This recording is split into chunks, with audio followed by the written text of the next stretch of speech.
बंदी छोड़ सतगुरु रामपाल जी परमेश्वर जी की जय हो। भाई और बहनों, पुस्तक भोगेगा अपना किया रे, इस पुस्तक के ऊपर वीडियो बनाने की श्रृंखला जारी है। ये पुस्तक सन 2006 करोथा कांड के बाद में सतलोक आश्रम मैनेजमेंट हरियाणा अर्थात राष्ट्रीय समाज सेवा समिति के द्वारा लिखी गई है।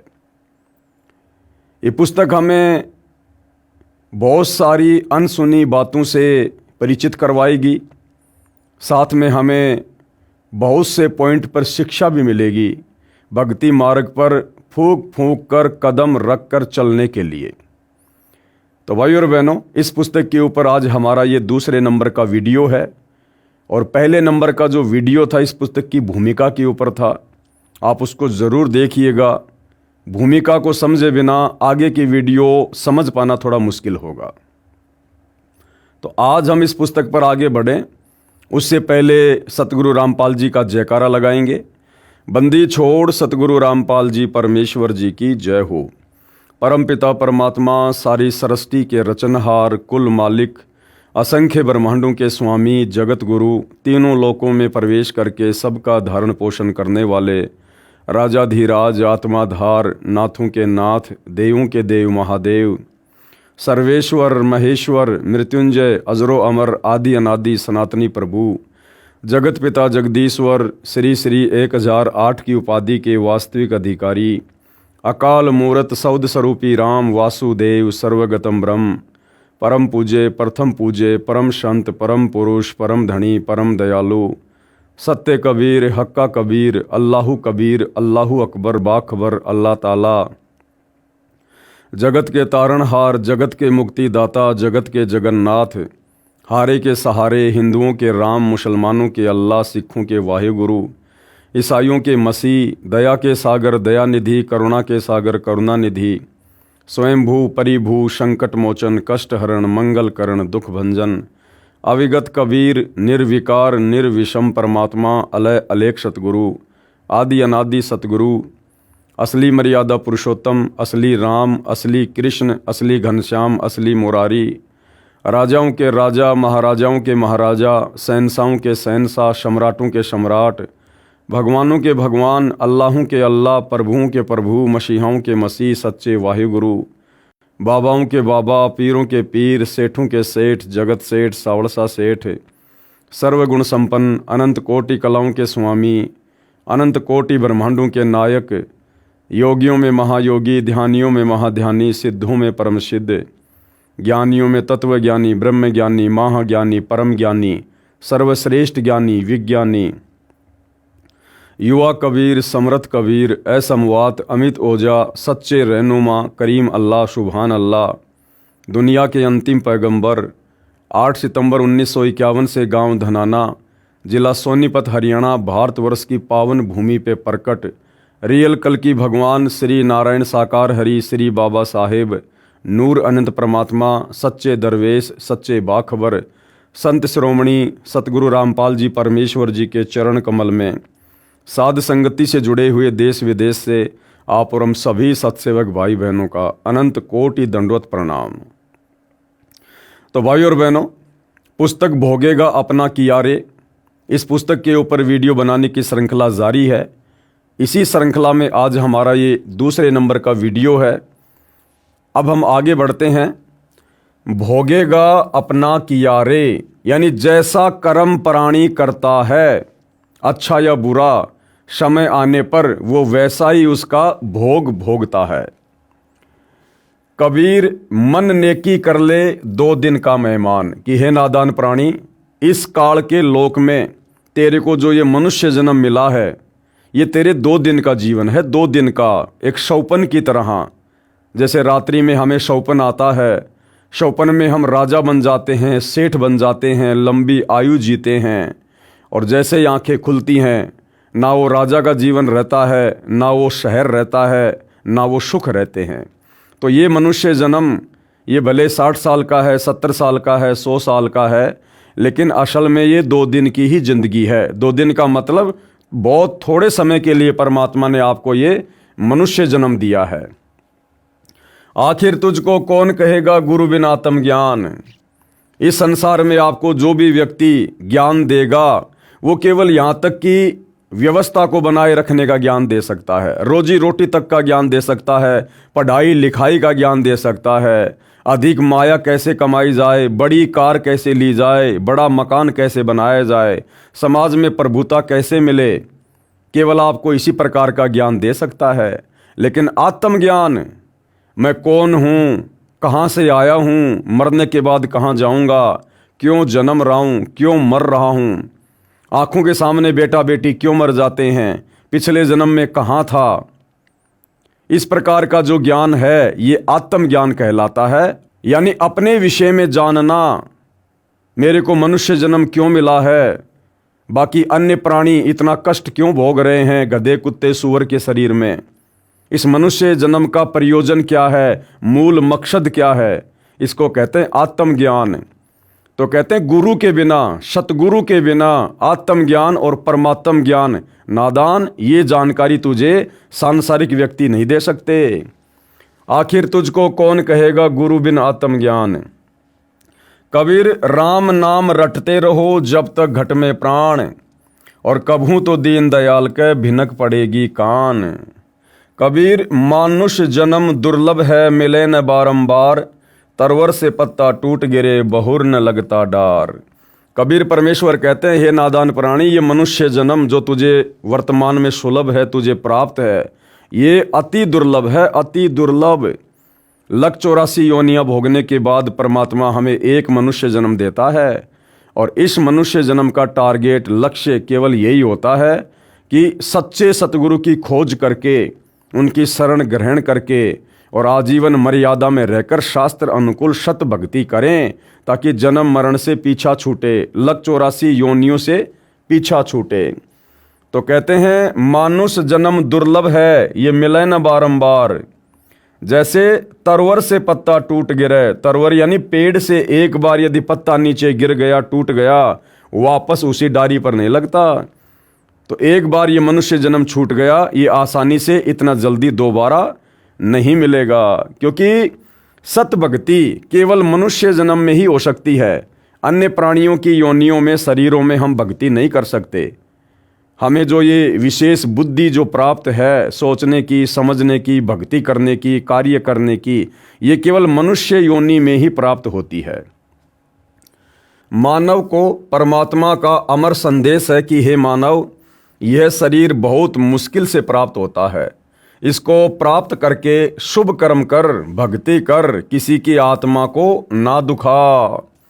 आत्मा दुखी हुई तो समझो परमात्मा दुखी हुआ, और जिसने परमात्मा को दुखी कर दिया, फिर उस नादान के पास में शेष रह क्या गया। कबीर गरीब को न सताइए जाकी मोटी हाय, और बिना जीव की श्वास से लो वशम हो जाए। गरीब आदमी, दुखी आदमी, परमात्मा कहते हैं कभी भी उसकी हाय नहीं लेनी चाहिए। ये मनुष्य जन्म का लक्षण है कि हमने कभी किसी को दुखी करना ही नहीं चाहिए। भले हमें कोई दुखी कर दे, उसे हम सहन कर लें, लेकिन हमारे से मन कर्म वचन से किसी की आत्मा को जरा भी ठेस ना पहुंचे। कबीर परमेश्वर जी अपनी वाणी में कहते हैं, कबीरा आप ठगाइए और न ठगिए कोई, आप ठगाए सुख होत है औरों को ठगे दुख होए। तो कहते हैं यदि कोई दीन दुखी को सताता है, दुखी करता है, तो वो निर्बल व्यक्ति उसका कर कुछ नहीं पाएगा। वो एक कोने में बैठ के रोएगा, परमात्मा को याद करेगा, और जब आत्मा दुखी होती है तो उसकी पुकार परमात्मा के पास जाती है। और यदि परमात्मा ने एक्शन ले लिया तो नादान प्राणी फिर तेरा होगा क्या। भावार्थ है कि जैसे पुराने समय में लोहार कारीगर अपने औजार बनाने के लिए, लोहा गर्म करने के लिए पशु के चर्म की धोकनी बनवाते थे, उस निर्जीव खाल से अग्नि पर हवा मारते थे, जैसे वर्तमान में पंखे का प्रयोग करते हैं। उस निर्जीव खाल से हवा निकलती थी तथा फिर हवा भरती थी। वह ऐसे हवा लेती और छोड़ती थी जैसे माँ दुखी मनुष्य दुख में आहें भरता है।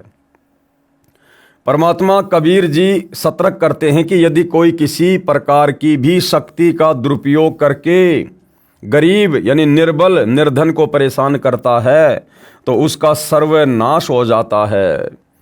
चाहे कोई बहुत बड़ा अधिकारी किसी पद पर है और यदि वो बेवजह किसी को दुखी करेगा, परेशान करेगा, समय पर किसी का कार्य नहीं करेगा या उसमें गफलत करेगा, तो कहते हैं परमात्मा एक्शन लेता है।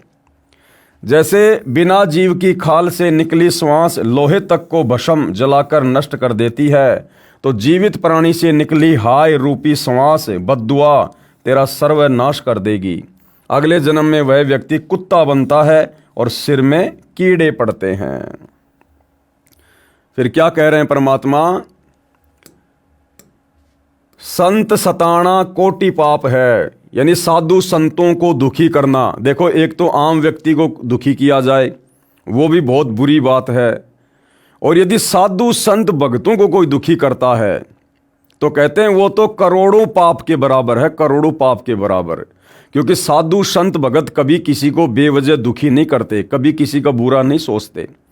और ऐसी आत्माओं को यदि कोई दुखी करता है, वो चाहे मंत्री हो, चाहे अधिकारी हो, बहुत बड़ा कोई पैसे वाला हो, किसी भी प्रकार से सर्वशक्तिमान आदमी हो, यदि वो संत भक्तों को दुखी करता है तो वो तो करोड़ों पापों के बराबर है।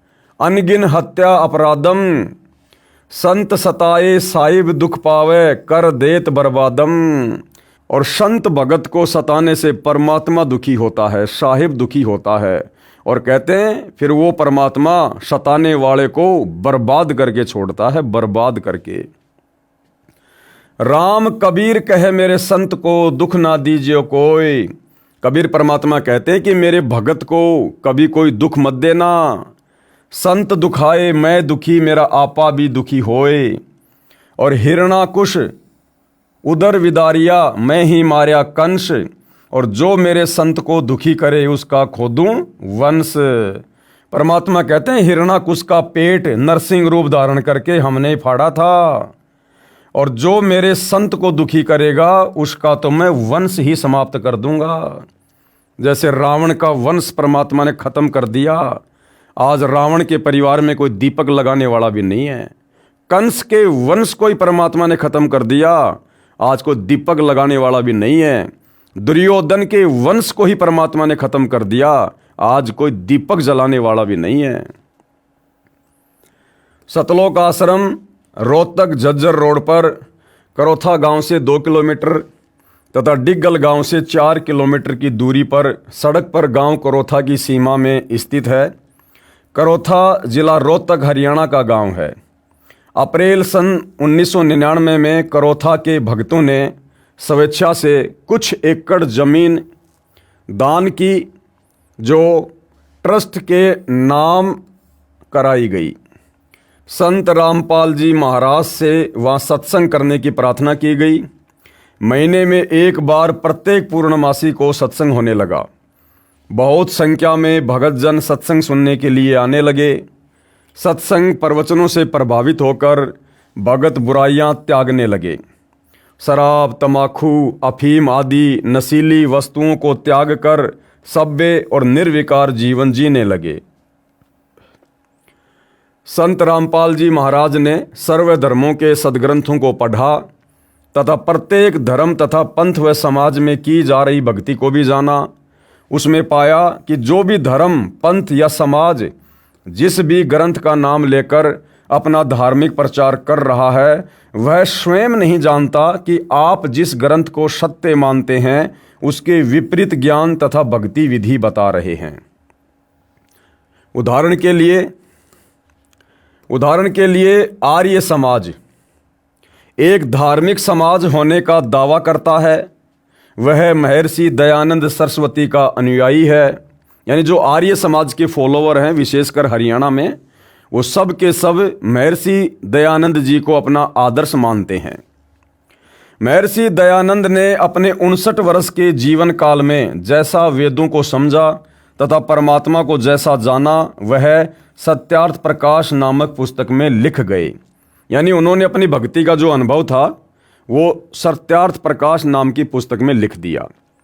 इसके साथ साथ समाज सुधार के जो नियम महर्षि दयानंद जी ने बताए कि मेरे अनुयायी इन नियमों का पालन करें, वह भी सत्यार्थ प्रकाश के 4थे अध्याय में लिखा हुआ है। महर्षि दयानंद सरस्वती तथा उनके अनुयायी आर्य समाजियों का मानना है कि चारों वेद, कौन कौन से? ऋग्वेद, यजुर्वेद, सामवेद तथा अथर्ववेद सत्य ज्ञान युक्त पुस्तक हैं। यानी वेदों का ज्ञान बिल्कुल सत्य है, इसमें कोई मेन मेक नहीं है। इस बात को महर्षि दयानंद सरस्वती जी भी मानते हैं और उनके फॉलोअर भी मानते हैं। वे यहाँ तक कहते हैं कि हम वेद के अतिरिक्त किसी आध्यात्मिक पुस्तकों को सत्य नहीं मानते जिनका ज्ञान वेदों से नहीं मिलता। बिल्कुल सही बात है। संत रामपाल जी महाराज ने सत्यार्थ प्रकाश के ज्ञान की तुलना वेदों से ही करके सिद्ध कर दिया कि महर्षि दयानंद जी को वेद ज्ञान कतई नहीं था। अब जब सतगुरु रामपाल जी ने महर्षि दयानंद जी के द्वारा लिखी पुस्तक सत्यार्थ प्रकाश को पढ़ा और पढ़ने के बाद में जब उन्होंने समाज को बताया वेदों से तुलना करके, क्योंकि आर्य समाजियों ने इस बात पर विशेष जोर दे रखा था कि महर्षि दयानंद जी ने वेदों को गहनता से पढ़ा है, समझा है और वेदों में जो कुछ लिखा है उसका संक्षिप्त रूप उनके द्वारा लिखी पुस्तक सत्यार्थ प्रकाश है। यानी वेद बहुत लंबे चौड़े हैं, आम आदमी नहीं पढ़ सकता। इसलिए महर्षि दयानंद जी ने जिस प्रकार से चारों वेदों का सार पवित्र गीता जी को बना दिया है, उसी प्रकार से महर्षि दयानंद जी ने चारों वेदों का सार निष्कर्ष अपनी पुस्तक सत्यार्थ प्रकाश में लिख दिया है। और सतगुरु रामपाल जी ने जब महर्षि दयानंद जी के द्वारा लिखी उस पुस्तक को पढ़ा और वेदों से तुलना की तो पाया कि महर्षि जी के द्वारा लिखी गई सत्यार्थ प्रकाश का ज्ञान तो वेदों के बिल्कुल विपरीत है। कहीं मैच ही नहीं हो रहा, कहीं मेल ही नहीं खा रहा है और दुनिया उस पुस्तक को वेदों के ज्ञान से परिपूर्ण मानकर पढ़ रही है और भक्ति कर रही है। तो जब सतगुरु रामपाल जी ने समाज में ये बातें बताना शुरू की और समाचार पत्रों में लेख लिखकर ये बताया कि महर्षि दयानंद जी को तो वेदों का भी ज्ञान नहीं था, समाज सुधार का ज्ञान तो बहुत दूर की बात है। सत्यार्थ प्रकाश के ज्ञान की तुलना वेदों से ही करके सिद्ध कर दिया कि महर्षि दयानंद जी को वेद ज्ञान कतई नहीं था, न ही उनको समाज सुधार का ज्ञान था, क्योंकि वे स्वयं तमाकू सूंघते थे। महर्षि दयानंद जी तमाकू सूंघा करते थे। अरे समाज सुधारक तो लोगों को नशे से दूर करते हैं और महर्षि दयानंद जी खुद तमाकू सूंघा करते थे, हुक्का पिया करते थे, भांग पिया करते थे, तमाकू खाते थे और हुक्का पीते थे। सन 1875 में आर्य समाज की स्थापना हुई। सन 1877 में स्वयं हुक्का पीते थे। पढ़ें इसी पुस्तक के पेज नंबर 148 पर, हम आगे पढ़ेंगे। अब आगे क्या बता रहे हैं सतगुरु रामपाल जी?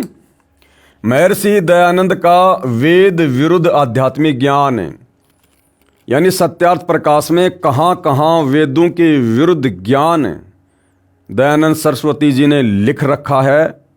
सतगुरु रामपाल जी ने उस पुस्तक को गहनता से पढ़कर समाज के सामने प्रस्तुत किया।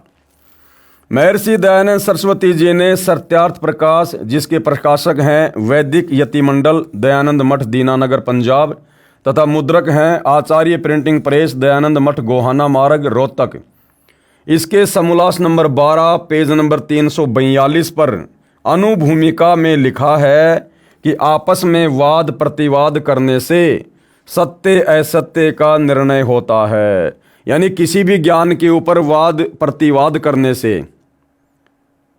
एक प्रकार से डिबेट करने से उस ज्ञान के ऊपर, उस पुस्तक के ऊपर वो ज्ञान और अधिक निखर कर सामने आता है और ये वाद प्रतिवाद अवश्य करनी चाहिए। इसी आधार से संत रामपाल जी महाराज ने समाचार पत्रों के माध्यम से लेख लिखकर ज्ञान चर्चा की थी, जिसके प्रतिवाद में आर्य समाजियों ने भी लेख लिखे थे जो कोरी झूठ थी। विद्वान जनता उनसे दूर होने लगी। ज्ञान चर्चा का अंश निम्न पढ़िए। क्या क्या ज्ञान चर्चा है जो सतगुरु रामपाल जी ने वेदों से तुलना करके सत्यार्थ प्रकाश के उस झूठे ज्ञान को विशेषकर हरियाणा में समाचार पत्रों में छापकर लोगों को दिखाया। महर्षि दयानंद जी सत्यार्थ प्रकाश नामक पुस्तक के समोल्लास नंबर 7 पेज नंबर 154 पर लिखते हैं कि परमात्मा निराकार है। दयानंद जी ने क्या कहा कि परमात्मा परमेश्वर निराकार है, वो दिखाई नहीं देता है, वो साकार नहीं है। कहाँ लिखा है? सत्यार्थ प्रकाश के समोल्लास नंबर 7 और पेज नंबर 154। जबकि वेद क्या कह रहे हैं? वेद कह रहे हैं ऋग्वेद मंडल 9 सूक्त 86 मंत्र 26 और 27, ऋग्वेद मंडल 9 सूक्त 82 मंत्र 1 से 3, ऋग्वेद मंडल 9 सूक्त 96 मंत्र 18 से 20, ऋग्वेद मंडल 9 सूक्त 94 मंत्र 1 तथा सूक्त 95 मंत्र 2 तथा यजुर्वेद अध्याय 7 मंत्र 39 नरव्रत महान इंद्र लिखा है तथा ऋग्वेद मंडल 1 सूक्त 31 मंत्र 17 मनुष्यवत अग्नि लिखा है। अग्नि यानी परमात्मा, मनुष्यवत यानी मनुष्य के समान। इसमें परमात्मा साकार है, राजा के समान दर्शनीय है, देखने योग्य है। अर्थात परमात्मा नराकार, नराकार यानी नर आकार। एक होता है निराकार, जो महर्षि दयानंद जी ने परमात्मा के विषय में सत्यार्थ प्रकाश में लिखा है कि परमात्मा निराकार है। निराकार यानी जिसका कोई आकार नहीं है, जो देखा नहीं जा सकता। परंतु वेद क्या कह रहे हैं कि परमात्मा नराकार है, नराकार नर आकार में है और साकार है। वह धूलोक के तीसरे पृष्ठ यानी भाग पर विराजमान है। धूलोक यानी शतलोक। इन वेद मंत्रों के अनुवादकर्ता भी आर्य समाजी हैं तथा प्रकाशक भी सार्वदेशिक आर्य प्रतिनिधि सभा दिल्ली है। महर्षि दयानंद जी का सत्यार्थ प्रकाश वाला सिद्धांत गलत सिद्ध हुआ। यानी परमात्मा की स्थिति को लेकर महर्षि दयानंद सरस्वती जी ने जो अपनी पुस्तक सत्यार्थ प्रकाश में लिखा है कि परमात्मा निराकार है, उसको देखा नहीं जा सकता। जबकि वेद कह रहे हैं कि परमात्मा मनुष्यवत है, मनुष्य के समान शरीर है उसका, मनुष्य के समान दिखाई देता है परमात्मा, साकार है, नराकार है, नर आकार में है परमात्मा। पुस्तक है जीवन चरित्र महर्षि दयानंद सरस्वती। ये जो पुस्तक है जीवन चरित्र महर्षि दयानंद सरस्वती, इसके पेज नंबर 294 पर महर्षि दयानंद ने कहा है कि जो संसार में दिखाई देता है ये सब उसी का रूप है। जो संसार में दिखाई दे रहा है ये सब परमात्मा का ही रूप है। जो पेड़ दिखाई दे रहा है वो भी परमात्मा का रूप है, जो पहाड़ दिखाई दे रहा है वो भी परमात्मा का रूप है, जो जानवर दिखाई दे रहा है वो भी परमात्मा का रूप है। महर्षि दयानंद जी कहते हैं कि परमात्मा किसी एक स्थान पर किसी लोक में नहीं रहता, जबकि वेद कह रहे हैं कि परमात्मा धूलोक के तीसरे भाग पर रहता है, सतलोक के तीसरे हिस्से पर परमात्मा सिंहासन पर विराजमान है। सत्यार्थ प्रकाश के समोल्लास नंबर 7 पेज नंबर 153, समोल्लास 14 पेज नंबर 480 481 पर, जबकि ऋग्वेद मंडल 9 सूक्त 86 मंत्र 27, ऋग्वेद मंडल 9 सूक्त 54 मंत्र 3 तथा ऋग्वेद मंडल 9 सूक्त 96 मंत्र 18 से 20 में स्पष्ट है कि परमात्मा धूलोक के तीसरे पृष्ठ अर्थात स्थान पर विराजमान है, एक देशीय है। ऋग्वेद मंडल 9 सूक्त 54 मंत्र 3 में स्पष्ट है कि परमात्मा भुवनोपरि तिष्ठति। परमात्मा भुवनोपरि यानी सबसे ऊपरी भाग पर, तिष्ठति यानी बैठा हुआ है, लोकों में ऊपर बैठा है, विराजमान है। महर्षि दयानंद जी का सत्यार्थ प्रकाश वाला सिद्धांत गलत सिद्ध हुआ। उसके बाद सत्यार्थ प्रकाश समोल्लास 7 पेज नंबर 155 तथा 163 पर महर्षि दयानंद जी ने कहा है कि परमात्मा भगत के पाप नाश नहीं करता। बताओ फिर भक्ति किस लिए करें? फिर लोग आर्य समाजी क्यों बने? अरे लोग आर्य समाजी इसीलिए तो बने कि भाई हमें वेदों का ज्ञान प्राप्त होगा, वेदों में परमात्मा कौन है कैसा हमें पता चलेगा, हम उस परमात्मा की भक्ति करेंगे। सुना है परमात्मा सुख देता है, अंधे को आँख देता है, निर्धन को माया देता है, कोढ़ी को काया देता है, बांझ को पुत्र देता है, सारे सुख देता है। इसीलिए तो लोग वेदों को पढ़ते हैं, गीता को पढ़ते हैं, भक्ति करने की इच्छा होती है। और महर्षि जी क्या कह रहे हैं सत्यार्थ प्रकाश में कि परमात्मा पाप नाश नहीं करता है। अरे जब हमारे पाप ही नाश नहीं होंगे तो हम सुखी कैसे होंगे? क्योंकि पाप कर्मों के कारण तो इंसान पर दुख आता है, और यदि भक्ति करते करते भी पापों का नाश नहीं होगा तो हम सुखी कैसे होंगे? फिर भला भगवान की भक्ति करने की इच्छा कैसे होगी यदि वो पाप ही नाश नहीं करेगा? तो परमात्मा भगत के पाप नाश नहीं करता।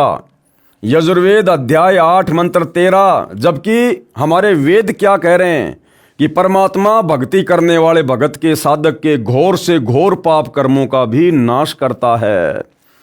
यजुर्वेद अध्याय 8 मंत्र 13, ऋग्वेद मंडल 9 सूक्त 97 मंत्र 16, ऋग्वेद मंडल 1 सूक्त 24 मंत्र 13 व 14 तथा यजुर्वेद अध्याय 5 मंत्र 32 में, ऋग्वेद मंडल 9 सूक्त 82 मंत्र 1 में पाप नाश व साकार परमात्मा का प्रमाण है कि परमात्मा अपने भगत के पापों का भी नाश करता है और परमात्मा साकार है। शेष पेज नंबर 39 पर हम आगे पढ़ेंगे। अब भाइयों और बहनों, जब ये सारी की सारी सच्चाई धीरे धीरे विशेषकर हरियाणा में जनता के बीच में जाने लगी समाचार पत्रों के माध्यम से, तो आर्य समाज के वो मुख्य वो पदाधिकारी गुरुजन जो इस सत्यार्थ प्रकाश पुस्तक को बेचकर अपनी रोजी रोटी चला रहे थे, उन भाई बहनों के पेट में दर्द होना शुरू हो गया। उपरोक्त सच्चाई को आंखों प्रोजेक्टर पर देखकर श्रोताओं ने घर जाकर सर्व पुस्तकों का फिर से मिलान करके जांचा। पाया कि महर्षि दयानंद पूर्ण रूप से अज्ञानी था। श्रोताओं में आर्य समाज से संबंधित व्यक्ति भी थे। उन्होंने तथा अन्य ने मिलकर आर्य समाज के आचार्यों से सवाल किए।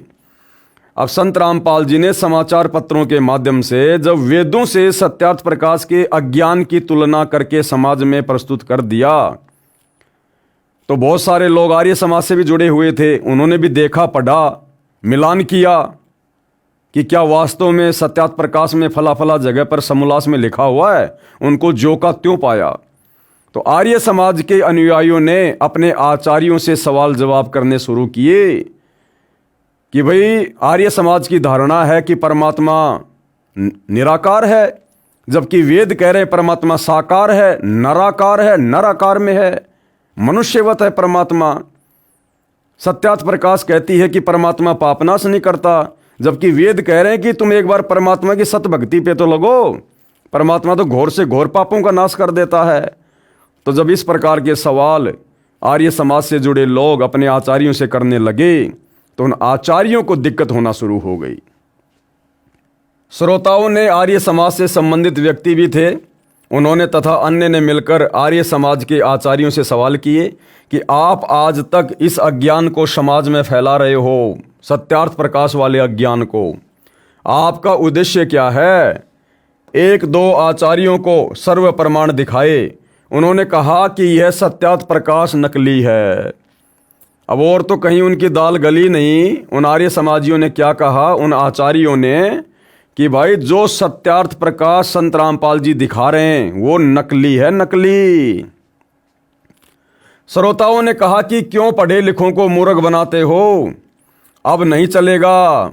देखो आपके झज्जर गुरुकुल से खरीदा गया है, ये रसीद है, आचार्य प्रिंटिंग प्रेस, दयानंद मठ, गोहाना मार्ग, रोहतक से छपा है। तो आर्य समाज के अनुयायियों ने कहा कि भैया हमने तो आप ही के झज्जर गुरुकुल से खरीदी है, अब आप लोग ही नकली छाप रहे हो तो हम क्या करें। और संत रामपाल जी ने जिस सत्यार्थ प्रकाश को दिखाया है वही सत्यार्थ प्रकाश ज्यों का त्यों हम आपके गुरुकुल से लेकर आए थे। और जैसा संत रामपाल जी बता रहे हैं, किस समोल्लास पर है, किस पेज पर क्या लिखा हुआ है, ज्यों का त्यों लिखा हुआ है। तो लोगों ने कहा कि भैया ऐसे तुम्हारी दाल नहीं गलने वाली है। आर्य समाज के आचार्यों का कर्तव्य तो यह बनता था कि सत्य को आंखों देखकर आप भी सावधान होते तथा अपने अनुयायियों को भी बताते कि यह सत्यार्थ प्रकाश पूर्ण रूप से सत्य से परे है। अपना तथा अन्य भोली भाली आर्य जनता का कल्याण करवाते। ऐसा ना करके संत तथा भक्तों पर अत्याचार शुरू कर दिया।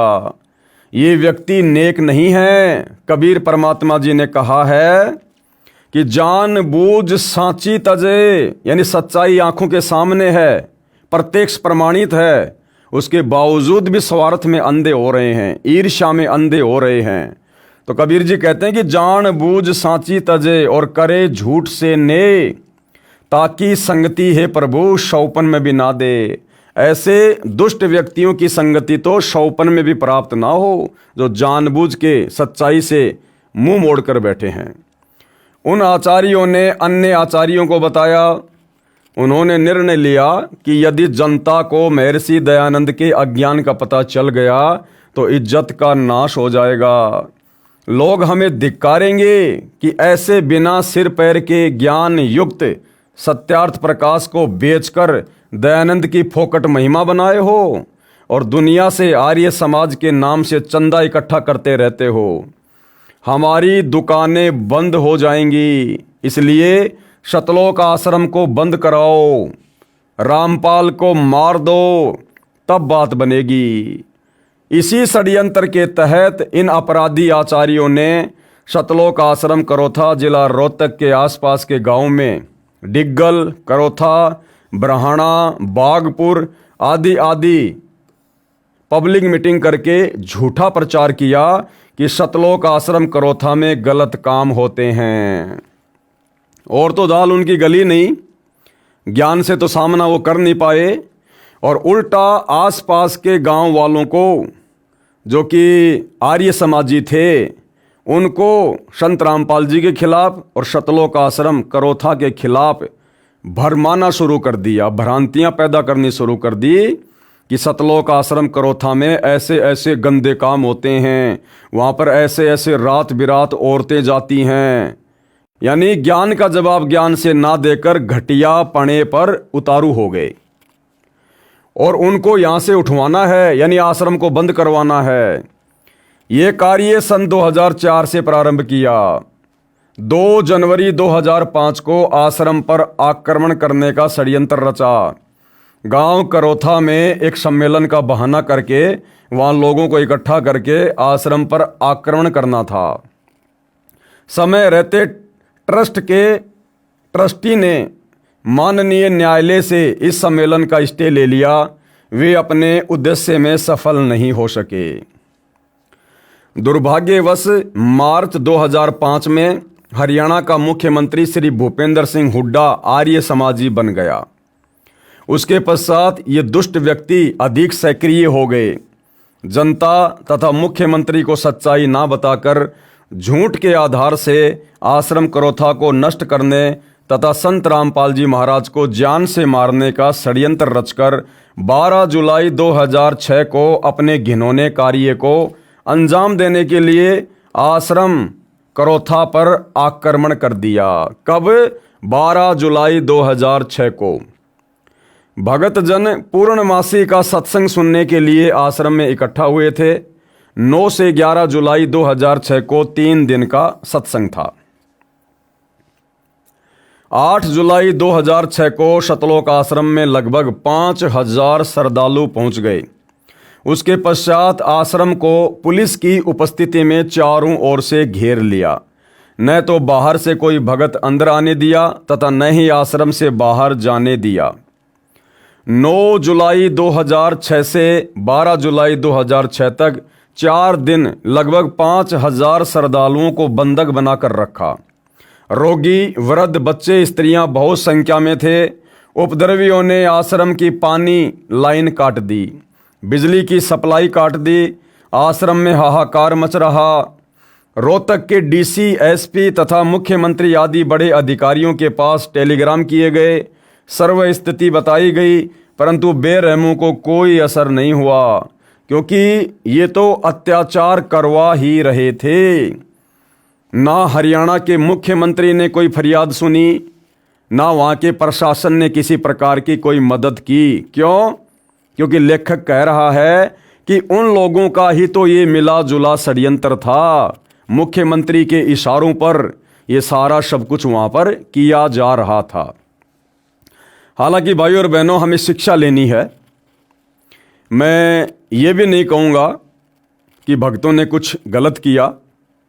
उस समय की परिस्थितियों के अनुसार और जितना उनको आध्यात्मिक ज्ञान था, उन्होंने बाहरी प्रशासनिक व्यक्तियों से मदद की गुहार लगाई। लेकिन भाइयों और बहनों, हम सतगुरु रामपाल जी के भगत हैं, पूर्ण ब्रह्म परमात्मा के भगत हैं।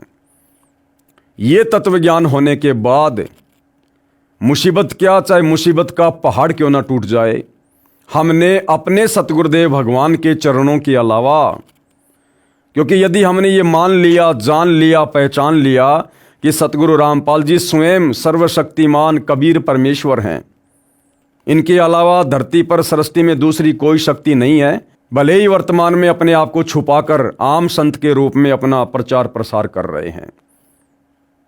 यदि हमें यह समझ में आ गया कि संत रामपाल जी कौन हैं, तो भाइयों और बहनों, हमने शौपन में भी किसी भी प्रकार की आपत्ति विपत्ति या समस्या के निराकरण के लिए, समाधान के लिए अपने गुरुदेव भगवान के अलावा, चाहे प्रधानमंत्री आपका पड़ोसी क्यों ना है, बहुत बड़ा अधिकारी कोई आपका घर का सदस्य क्यों ना है, हमने उनसे किसी भी प्रकार की गुहार नहीं लगानी है।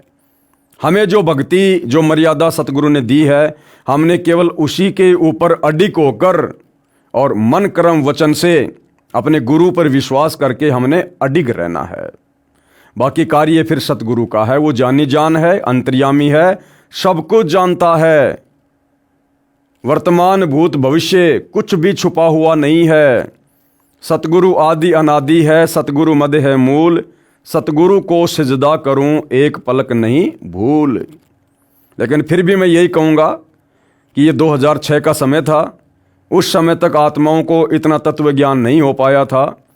अपने गुरुदेव भगवान की वास्तविक स्थिति से वो भगत भाई बहन परिचित नहीं थे, जिस कारण से उन्होंने प्रशासन की मदद लेना उचित समझा, जबकि सर्वशक्तिमान परमात्मा उन्हीं के पास उसी आश्रम में बैठा हुआ था। 12 जुलाई 2006 को लगभग दिन के 12 बजे 8 से 10 हज़ार उपद्रवियों ने सतलोक आश्रम पर चारों ओर से आक्रमण कर दिया। पुलिस ने पहले तो रोकने के लिए गोलियां चलाई, जिसमें लगभग 56-57 उपद्रवी घायल हो गए तथा एक गांव बागपुर का सोनू नामक युवक मारा गया। फिर पुलिस दूर खड़ी होकर देखती रही। हरियाणा सरकार ने घायलों को 50-50 हज़ार रुपये इनाम दिए। ये भाइयों और बहनों, सरकार ने बहुत गलत किया। उन उपद्रवियों को जो जबरन सतलोक आश्रम करोथा के ऊपर आक्रमण करने के लिए आए और वो पुलिस की ही गोलियों से घायल हुए, और सरकार जिसका ये कर्तव्य बनता था इस मामले की पूरी जांच की जाए, इस मामले में दोषी कौन है, उसके बाद उन दोषियों को सजा देनी थी, लेकिन दोषियों को सरकार 50-50 हज़ार का इनाम दे रही है। और उस समय सरकार किसकी थी? उसी भूपेंद्र सिंह हुड्डा की। उस समय वो कांग्रेस सरकार में हरियाणा का मुख्यमंत्री था भूपेंद्र सिंह हुड्डा। और उसी भूपेंद्र सिंह हुड्डा को भाइयों और बहनों वर्तमान 2019 में सतलोक आश्रम मैनेजमेंट के द्वारा उसको समर्थन दिया गया। उसको हरियाणा का फिर से मुख्यमंत्री बनाने के लिए सतलोक आश्रम वालों ने अपना पूरा समर्थन दिया और हरियाणा के भगत समाज से संत रामपाल जी का ही नाम लेकर और भूपेंद्र सिंह हुड्डा को एक बार फिर से हरियाणा का मुख्यमंत्री बनाने के लिए उसको वोट डलवाए गए, उसी भूपेंद्र सिंह हुड्डा को। हरियाणा सरकार ने घायलों को 50-50 हज़ार रुपये इनाम दिए। मृतक के पिता को 5 लाख रुपए तथा घर के एक सदस्य को नौकरी दी। और गांव बागपुर का सोनू नाम का लड़का जो पुलिस की गोली से मरा था, उसके पिता को 5 लाख रुपए और घर के एक व्यक्ति को सरकारी नौकरी भी दी गई। सतलोक आश्रम करोथा को नाजायज तरीके से धारा 145 लगाकर सरकार ने कब्जे में कर लिया तथा झूठा मुकदमा संत रामपाल जी महाराज तथा भक्तों पर बना दिया। परमात्मा का विधान है कि पावेगा अपना कियारे, भोगेगा अपना कियारे। परमात्मा के घर देर है, अंधेर नहीं है। आर्य समाजियों की साजिश के शिकार होकर इस पाप में सबसे ज्यादा भूमिका गांव डिगल, करोथा, बरहाना तथा बागपुर की थी, जिसके परिणाम स्वरूप इन गांवों को कितना कहर सहना पड़ रहा है। अब भी इनकी आंखें नहीं खुल रही हैं। एक व्यक्ति मांगेराम पुत्र पृथ्वी गांव डिग्गल में अन्य गांव से आकर बसा है। उसका गोत्र भी अहलावत नहीं है। यह चापलूस तथा अपराधी किस्म का व्यक्ति है। डिग्गल गांव के लोगों को बहकाकर अपराध करवाता है। वे इसके अपराधी जाल को समझ नहीं पा रहे हैं। इसके अपराधों के कारण 3 मुकदमे आश्रम के भक्तों ने कर रखे हैं, जिनमें से 2 में ये भगोड़ा हो चुका है। एक दिन समय आएगा, इसका तथा इसके पुत्रों को जो इसके साथ अपराध में शामिल थे वे भी भगोड़े हो चुके हैं। पुलिस पकड़ेगी तथा 6 महीने जमानत भी नहीं होगी और सजा भी होगी।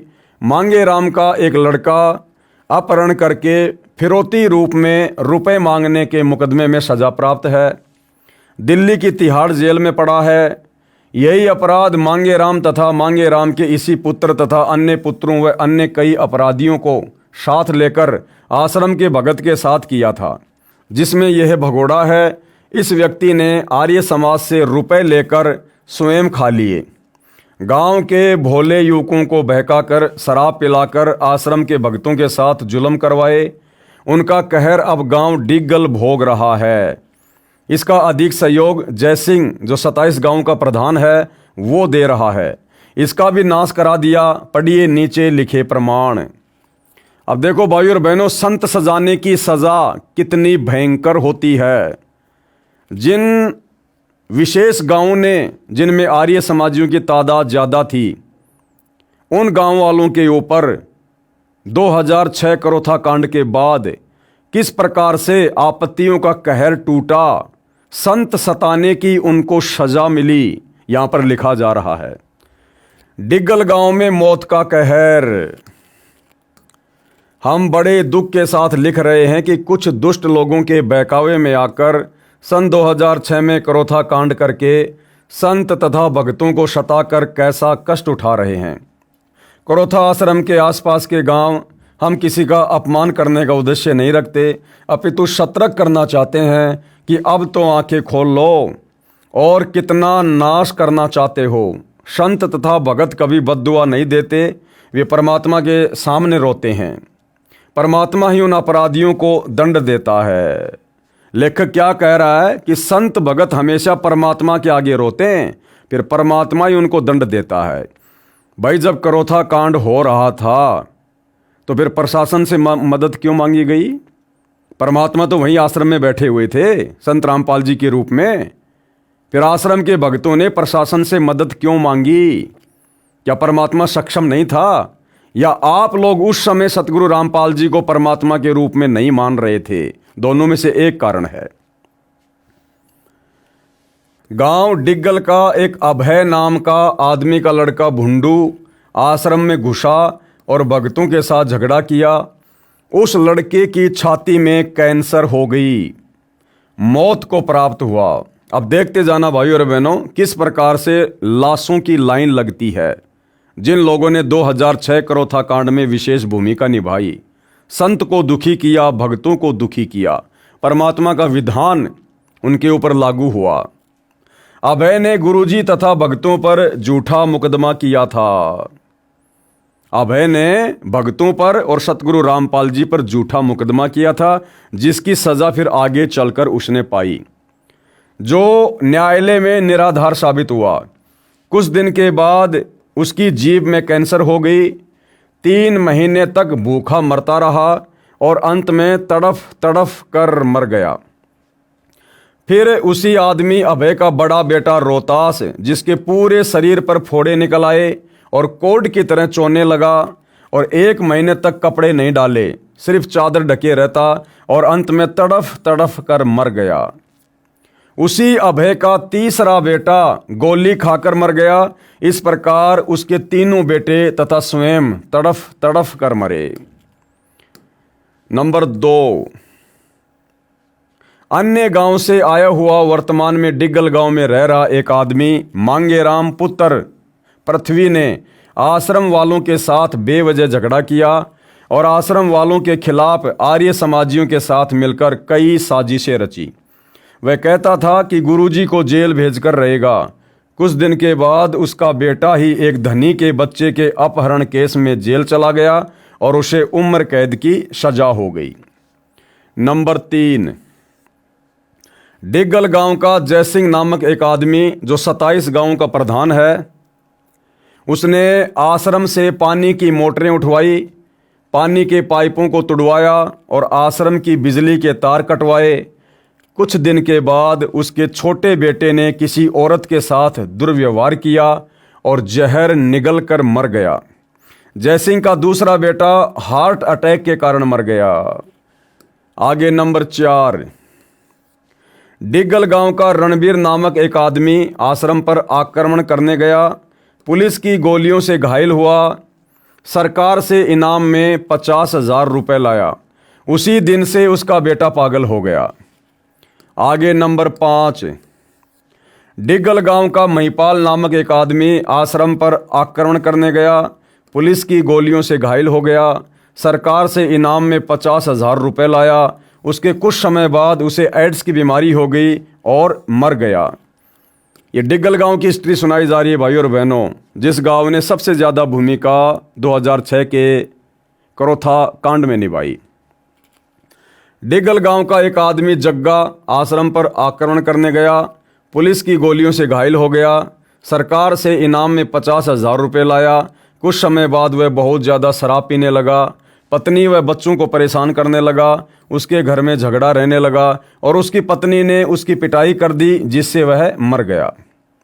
नंबर 7, डिग्गल गांव का एक लीलू नामक आदमी का बेटा आश्रम पर आक्रमण करने गया, पुलिस की गोलियों से घायल हो गया, सरकार से इनाम में 50,000 रुपये लाया। कुछ दिन के बाद गन्ने की ट्राली के नीचे दबकर मर गया।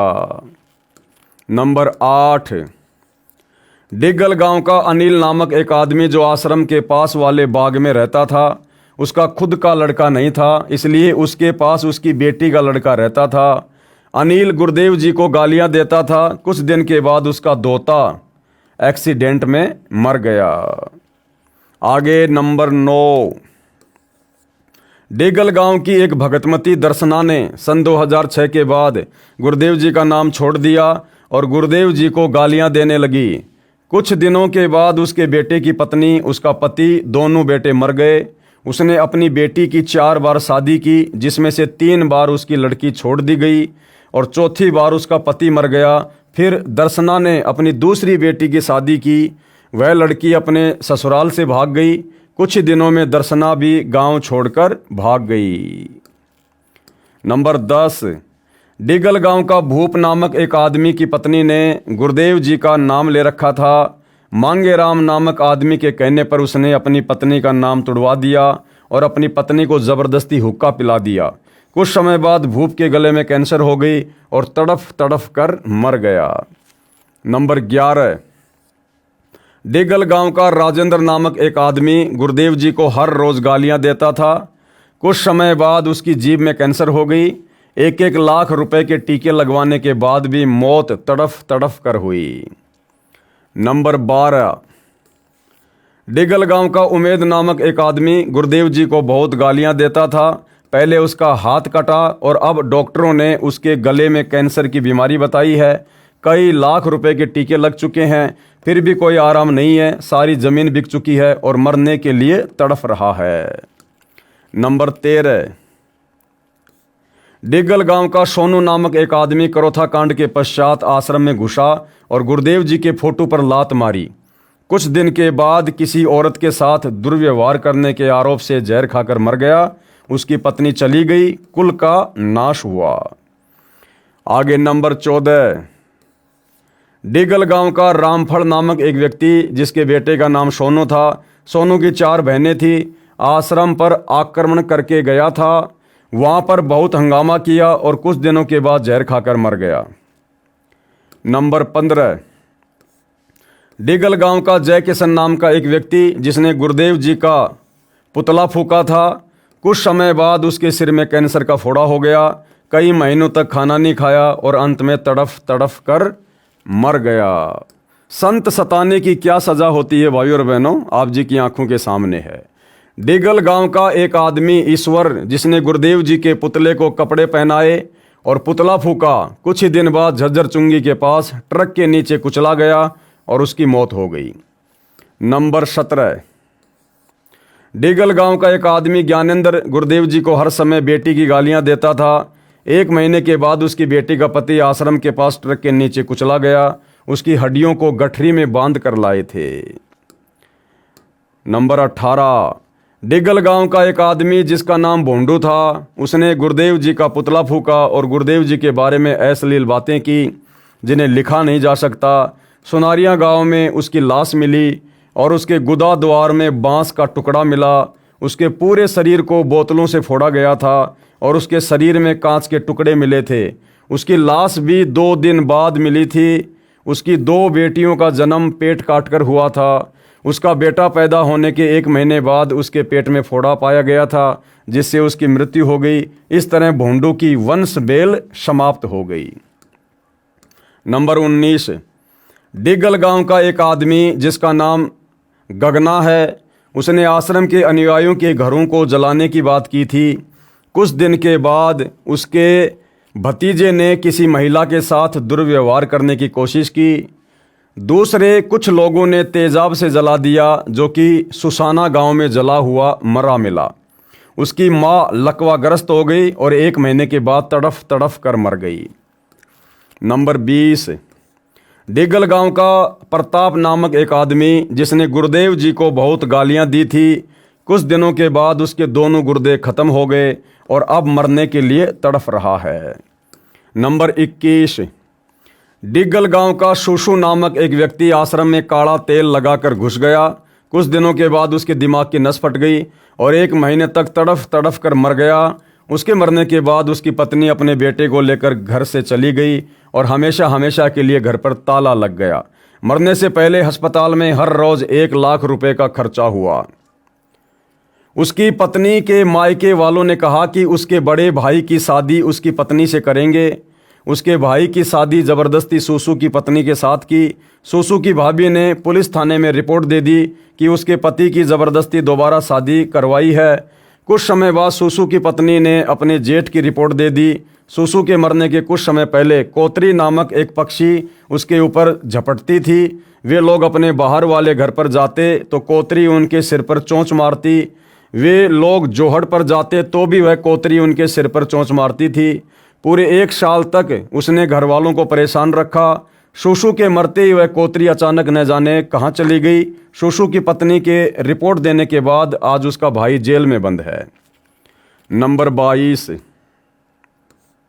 डिगल गांव की एक औरत मुकेश, जिसने गुरुदेव जी को बहुत गालियां दी और कहा कि अगर मेरा परिवार खत्म हो जाए तो भी आश्रम में न जाऊं। कुछ दिन के बाद उसका पति मर गया, उसकी बहन मर गई, उसके ससुर की भी मौत हो गई। उसने रोते हुए कहा कि मैंने गुरुदेव जी के बारे में भला बुरा कहा, जिससे हमारे घर में एकदम से 4 मौतें हो गई। फिर उसने गुरुदेव जी से माफ़ी मांगी। उस दिन से उसके दोनों बच्चे स्वस्थ और उसका कहना है कि वह भविष्य में कभी ऐसा नहीं करेगी। नंबर 23, काले पुत्र आज़ाद, गांव डिगल, पाना मिठान। इसका पिता आज़ाद गुरुदेव जी को बहुत गलत बोलता था। उसका उसके बेटे से झगड़ा हो गया। उसका 22 साल का लड़का जहर की गोली खाकर मर गया। 6 महीने के बाद उसकी माँ की मौत हो गई और आज़ाद का बड़ा बेटा शराब पीकर मर गया। नंबर 24, राजा पुत्र अमर सिंह चंडा, गांव डिगल, पाना डालान। इसने गुरुदेव जी को बहुत गलत कहा। तभी से उसके घर में कष्ट रहने लगे। पति पत्नी में झगड़ा रहने लगा। उसने गोली खाकर आत्महत्या कर ली। नंबर 25, डिगल गांव का एक काले नामक व्यक्ति ने एक भगत को हॉकी मार दी। काले के भाई का कुछ दिनों बाद किसी के साथ झगड़ा हो रहा था। उसे छत से धक्का देकर गिरा दिया, जिससे उसकी गर्दन की हड्डियां टूट गई और मर गया। नंबर 26, डिगल गांव का एक व्यक्ति जिसका नाम पप्पू है, उसने आश्रम से बहुत सामान उठाया था और आर्य समाज का सेवक था। इस काम की वजह से वह अब पागल हो चुका है। नंबर 27, डिगल गांव का बिंदु नामक एक व्यक्ति भी जो आश्रम में दंगा करवाने में शामिल था। उसकी पत्नी का देहांत हो चुका है तथा उसके परिवार में झगड़ा है। वह भी पूरी तरह से दूसरों के अधीन हो चुका है। खुद वह सोच भी नहीं कर सकता, यानी फ्रेश होने भी नहीं जा सकता, ऐसी हालत है। नंबर 28, डिगल गांव की कमला नाम की एक औरत है जिसने सतगुरु रामपाल जी महाराज को गाली दी थी और भला बुरा भी कहा था। आज वह चल भी नहीं सकती, उसके दोनों पैर खराब हो चुके हैं। नंबर 29, डिगल गांव का नियाली नाम की एक औरत जिसके बेटे ने गुरुदेव जी से नाम ले रखा है। वह हमेशा गुरुदेव जी को गालियां देती थी और उसने अपने बेटे का नाम तुड़वा दिया। उसने अपने लड़के को बाबा बनवा दिया। अब तक उसका पता नहीं चल पाया कि वो जिंदा है या मर गया। नियाली का दूसरा बेटा एक्सीडेंट में मर गया और उसके तीसरे बेटे का एक्सीडेंट हो गया और उसके पैरों में राड़ डाली गई है। उसका सारा शरीर बेकार हो गया। वह खुद कुछ भी नहीं कर सकता। निहाली का पति भी तड़फ तड़फ कर मर गया। नंबर 30, डिगल गांव का एक आदमी जिसका नाम चेतराम था, उसकी पत्नी ने गुरुदेव जी से नाम ले रखा था। कुछ समय बाद उसकी पत्नी ने नाम तोड़ दिया। दोनों मिलकर गुरुदेव जी को गाली देने लगे। चेतराम के शरीर में भयंकर बीमारी हो गई। वह बेचैन रहने लगा। कभी बिजली की तारें पकड़ता, कभी घर से भाग जाता। अंत में जोहड़ में डूबकर मर गया। नंबर 31, डिगल गांव का आज़ाद नामक एक आदमी जिसकी पत्नी ने गुरुदेव जी से नाम ले रखा था, वह अपनी पत्नी से कहता था कि तुम्हारे गुरुदेव जी तो पैर दबवाते हैं, तुम नाम छोड़ दो, और अपनी पत्नी से गलत बातें कहता। उसे खुजली की बीमारी लग गई। मेडिकल में भी इलाज नहीं हो पाया और 3 साल बाद तड़फ तड़फ कर मर गया। नंबर 32, डिगल गांव का सोनू नामक लड़का अपने माँ बाप का इकलौता लड़का था। उसके माता पिता भी गुरुदेव जी को गालियां देते थे। सोनू शराब के ठेके पर रहता था। जब आश्रम पर आक्रमण हुआ तो वह अपने दोस्तों के साथ बंदूक लेकर आया था। वह स्वयं भी गुरुदेव जी को गालियां देता था। कुछ समय बाद उसी के दोस्तों ने, जो उसके साथ आक्रमण करने आए थे, उन्होंने आपसी झगड़े में सोनू की गोली मारकर हत्या कर दी। नंबर 33, डिगल गांव का करणे नामक एक आदमी जिसकी पत्नी ने गुरुदेव जी से नाम ले रखा था। इस कारण से वह अपनी पत्नी व बेटियों को गंदी गालियां देता था। उसके आधे शरीर को लकवा मार गया। 4 साल तक तड़फ तड़फ कर मरा, परंतु फिर भी गुरुदेव जी को गालियां देता रहा। उसकी पत्नी व बेटियों ने आज भी नाम ले रखा है। नंबर 34, डिगल गांव का रामफल नामक एक आदमी आश्रम पर आक्रमण करने में ट्रैक्टर लेकर गया था। आश्रम के भगत उसके ट्रैक्टर में बैठने लगे तो उसने उन्हें नीचे उतार दिया और कहा कि तुम तो आश्रम में जाते हो, तुम मेरे ट्रैक्टर में मत बैठो। ये बात करोथा कांड के कुछ दिनों के बाद की है। उसकी पत्नी जलकर मर गई। उसका लड़का डूबकर मर गया। उसकी माँ के कूल्हे की हड्डी टूट गई। अब उसके खुद के पैर में कैंसर हो गई, भुगत रहा है। नंबर 35, डिगल गांव का बाले नामक एक आदमी जो कि आश्रम पर आक्रमण करने में शामिल था, वह कहता था कि आश्रम वालों के घर पर आग लगा दो, और उसने भक्तों के तूड़े में आग लगवा दी, परंतु आग बुझ गई। तूड़े में कोई नुकसान नहीं हुआ। कुछ समय बाद उसके बेटे को हार्ट अटैक आ गया। 2 लाख रुपए खर्च भी हुए, परंतु 1 महीने के बाद वह मर गया। फिर स्वयं बाले को ही लकवा लग गया। बाले के दूसरे बेटे को भी हार्ट अटैक आ गया। 60,000 रुपये लग गए। बाले की पत्नी अपनी लड़की के घर आंख बनवाने गई थी। गांव के मोड़ पर एक बुग्गी आ रही थी। बैल तेजी से भागने लगा। उसने पलट कर देखा तो वह बुग्गी के टायर के नीचे आ गई और मर गई। नंबर 36, डिगल गांव के साहब नामक एक आदमी ने करोथा कांड में कहा कि आश्रम वालों के खेतों से चारा ले आओ। वह भक्तों के खेतों से चारा लाता और उनके पेड़ों की डालियों को तोड़ देता। कुछ ही समय बाद वह फांसी लगाकर मर गया। नंबर 37, एक व्यक्ति राजवीर उर्फ राजू पुत्र चंद्रभान गांव डिगल का स्थायी निवासी था, जिसने सतगुरुदेव जी के साथ साथ भक्तों को भी गालियां दी। थोड़े दिन के बाद उसकी बुरी दशा हुई। आखिर में स्वयं को आग लगा ली। नंबर 38, एक गोगन पुत्र सुबे गांव डिगल ने आश्रम से कपड़े, घी, बर्तन आदि की चोरी की थी। वह सर्दियों में दीपक से रजाई में आग लगने से जलकर रोहतक मेडिकल में 15 दिन भुगत कर मरा। नंबर 39, राजेश पुत्र करतार गांव डिगल, जो गांव की बहनें सत्संग में जाती थी, वह उनको चिढ़ाया करता था, कहा करता था संत रामपाल की तो दुर्घटना में मौत हो गई है। हर बार ऐसे ही बकवास करता था। कुछ दिन के पश्चात वह सड़क दुर्घटना में मारा गया, सड़क पर मरा हुआ मिला। इसी गांव में अनेकों व्यक्ति और हैं जिनको अपने किए का दंड मिला है। पुस्तक विस्तार को मद्देनजर रखते हुए नहीं लिख रहे हैं, समझदार को संकेत ही पर्याप्त होता है। परमात्मा ने संत तथा भक्तों को सताने वालों का सूड़ सा काट दिया। सूड़ सा काटना, खेतों को संवारने के लिए किसान एक के बाद एक झाड़ बोझड़े को अंधाधुंध काट कर फेंकता है और खेत को कांटे रहित करता है। सूड़ काटना हरियाणा की भाषा में कहा जाता है। तो भाइयों और बहनों, आपने ये कुछ उदाहरण देख लिए गांव डिग्गल के, क्योंकि जिन गांवों ने सबसे ज़्यादा भूमिका निभाई थी करोथा कांड के समय, संत रामपाल जी व भक्तों को दुखी करने में, परेशान करने में, अंत में किस प्रकार से दुर्गति से उनकी मौत हुई है। अब भाइयों और बहनों देखो, विचार करने की बात है। परमात्मा कभी भी पक्षपात नहीं करता है, चाहे अपना हो चाहे पराया हो। जो परमात्मा सतगुरु रामपाल जी हम भक्तों को शिक्षा देते हैं कि भाई पक्षा पक्षी के कारणे सब जग रहा भुलान और निष्पक्ष होकर हरि भजय वो है संत सुजान।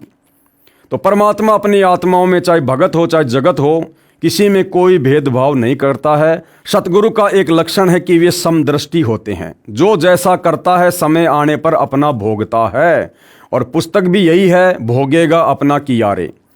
तो सतलोक आश्रम वाले कह रहे हैं कि जिन डिग्गल गांव वालों ने सतगुरु रामपाल जी के भक्तों को दुखी किया, परेशान किया, उनको गालियां दी और उन भक्तों को डंडू से मारा, अंत में उन लोगों की किस प्रकार दुर्गति से मौत हुई है, परिवार के परिवार उजड़ गए। भाइयों और बहनों, वो डिग्गल गांव वाले थे या झज्जर गांव वाले थे या बागपुर गांव वाले थे, उन्होंने जो गलतियां की वो गलतियां तो हैं। संत को चाहे अनजाने में दुखी करो चाहे जानबूझ के दुखी करो, वो कर्म तो बन गया, लिखा गया, जो आगे चलकर भोगना भी होता है। उनका बुरा समय जल्दी आ गया और उन्होंने अपनी सजा पाई। लेकिन भाइयों और बहनों, खुद सतलोक आश्रमों से जुड़े भक्तों ने, सतगुरु रामपाल जी के परिवार ने, उनके भाई बंधु रिश्तेदारों ने क्या बरवाला कांड 2014 में कुछ वैसी ही भूमिका नहीं निभाई है जिस प्रकार की भूमिका करोथा कांड के समय इन डिग्गल गांव वालों ने निभाई। अरे उन गांव वालों को तो ज्ञान नहीं था, वो तो अध्यात्म से अपरिचित थे, वो तो गलतियां कर सकते थे। लेकिन सतगुरु रामपाल जी का परिवार तो पिछले 25-30 वर्षों से उनकी भक्ति कर रहा था, आध्यात्मिक ज्ञान से परिचित था। फिर इन लोगों ने भक्तों को संत रामपाल जी के नाम की आड़ में कमांडो बनाकर, उनके हाथों में पत्थर देकर, पेट्रोल बम देकर, लठ देकर, बंदूकें देकर पुलिस प्रशासन के सामने मरने मारने के लिए क्यों खड़ा कर दिया। क्या ये गलती नहीं है? क्या ये लोग दोषी नहीं हैं? सतगुरु रामपाल जी जब पृथ्वी पर आते हैं, ये एक अच्छे और सच्चे नागरिक की भी भूमिका करते हैं। अगर संत ही देश का कानून तोड़ेगा, न्यायालय की अवहेलना करेगा, तो भला संत के शिष्य फिर उनकी आज्ञा कैसे मानेंगे? इसलिए तत्वदर्शी संत जब कभी पृथ्वी पर आता है, वो एक अच्छे और सभ्य नागरिक की भूमिका करता है।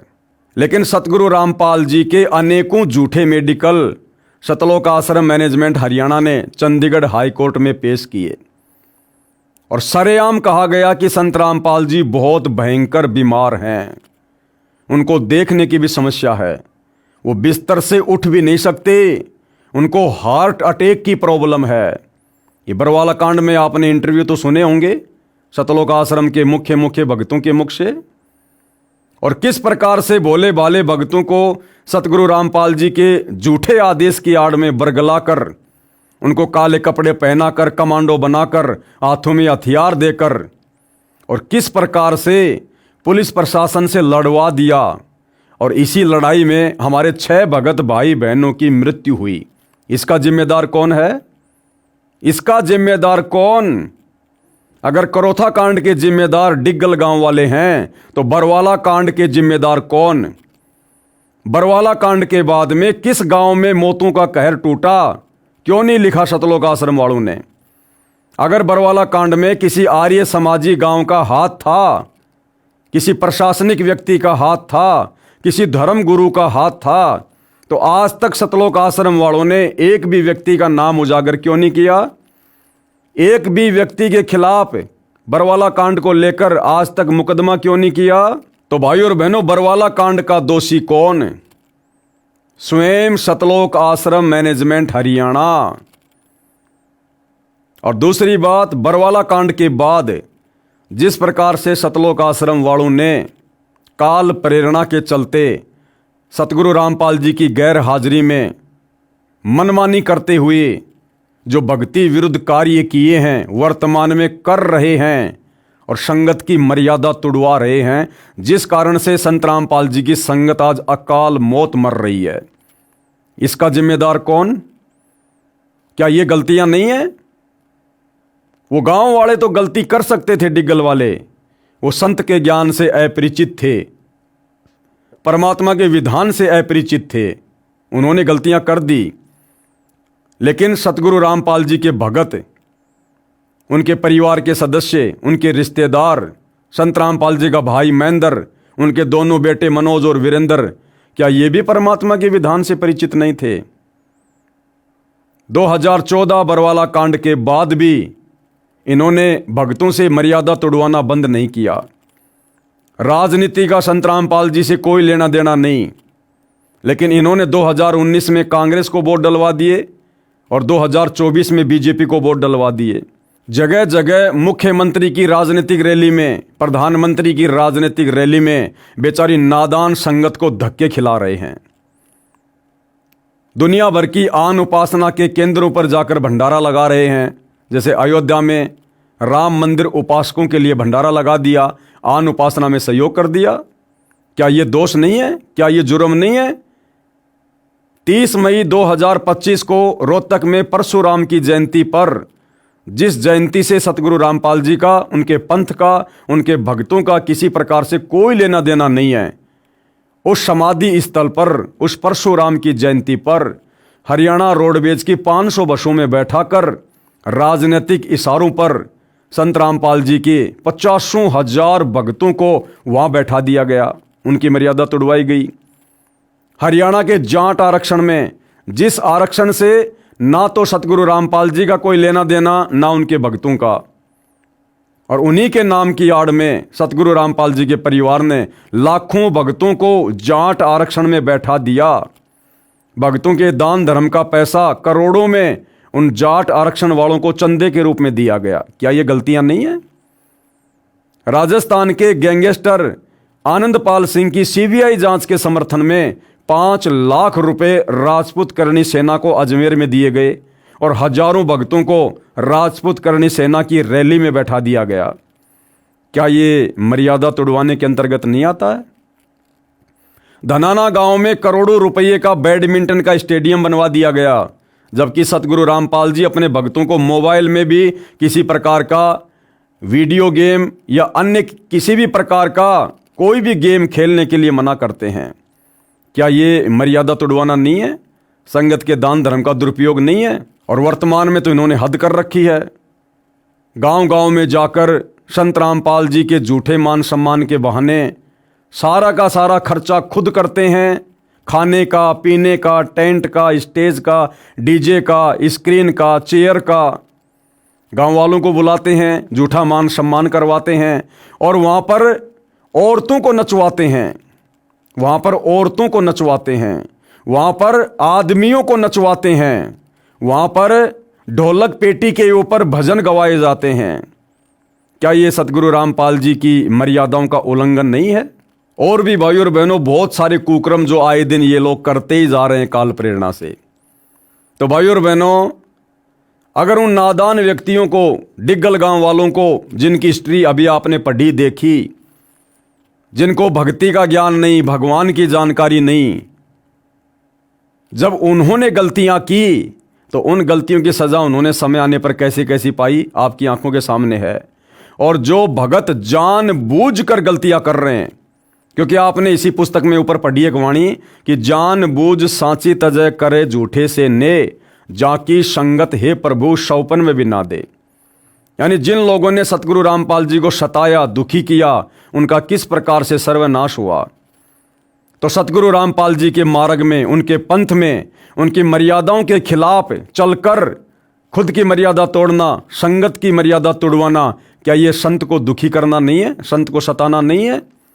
और खुद सतगुरु रामपाल जी हिसार जेल से विशेष संदेशों में रो रो कर मैसेज दे रहे हैं इन सतलोक आश्रम वालों को कि नादानो, तुम्हारे से तो जगत वाले अच्छे, जगत वाले, तुम इतने नीचे कैसे गिर गए, रोज मर्यादा तोड़ तोड़ कर तुम बैठे रहते हो। आज ये लोग हिसार जेल में बैठे सतगुरु रामपाल जी को बाहर अपने कुकर्मों के चलते, मर्यादा तोड़ने और संगत से तुड़वाने के चलते रोजाना खून के आंसू रुला रहे हैं। तो क्या ये संत को सताना नहीं है? जब उन डिग्गल गांव वालों को सजा मिली है तो क्या समय आने पर ये भगत सजा के भागी नहीं होंगे? भाई और बहनों, उन डिग्गल गांव वालों से भी भयंकर सजा आने वाले दिनों में सतगुरु रामपाल जी के परिवार को और उस परिवार के पीछे अंधी होकर चल रही नादान संगत को भुगतना पड़ेगा। संत का विधान, परमात्मा का विधान, जगत हो या भगत हो, सबके ऊपर समान रूप से लागू होता है। भक्तों के पास अभी थोड़ा भक्ति धन है, बैटरी चार्ज है, इसलिए बुरा वक्त नहीं आ रहा, बाकी मर्यादा सबकी टूटी हुई है। जिस दिन आपके पुण्य खत्म होंगे, उन गांव वालों से भी बदतर हालत होगी। परमात्मा के विधान के अनुसार बता रहा हूं, विधान के अनुसार। बागपुर गांव में मौत का तांडव। अब बागपुर गांव में क्या हुआ फिर? बागपुर में 13वीं क्रिया से पहले दूसरी जवान मौत। दिनांक 12 जुलाई 2006 को करोथा आश्रम पर आक्रमण करने वालों में गांव बागपुर जिला झज्जर के कई व्यक्ति पहुंचे थे। एक सोनू नाम का लड़का आर्य समाजी जो पुलिस के साथ मुठभेड़ में मारा गया था। सरकार ने एक सदस्य को सरकारी नौकरी दी तथा 5 लाख रुपए सोनू के पिता को इनाम दिया। आर्य समाजी मुख्यमंत्री भूपेंद्र सिंह हुड्डा ने झूठा मुकदमा सतलोक आश्रम के संचालक संत रामपाल जी महाराज तथा उनके भक्तों पर बनाकर जेल में डाल दिया। और उसी भूपेंद्र सिंह हुड्डा को 2019 में इन्हीं सतलोक आश्रम मैनेजमेंट हरियाणा वाले भक्तों ने, सतगुरु रामपाल जी के परिवार ने एक बार फिर से हरियाणा का मुख्यमंत्री बनाने के लिए एडी से चोटी तक का जोर लगा दिया।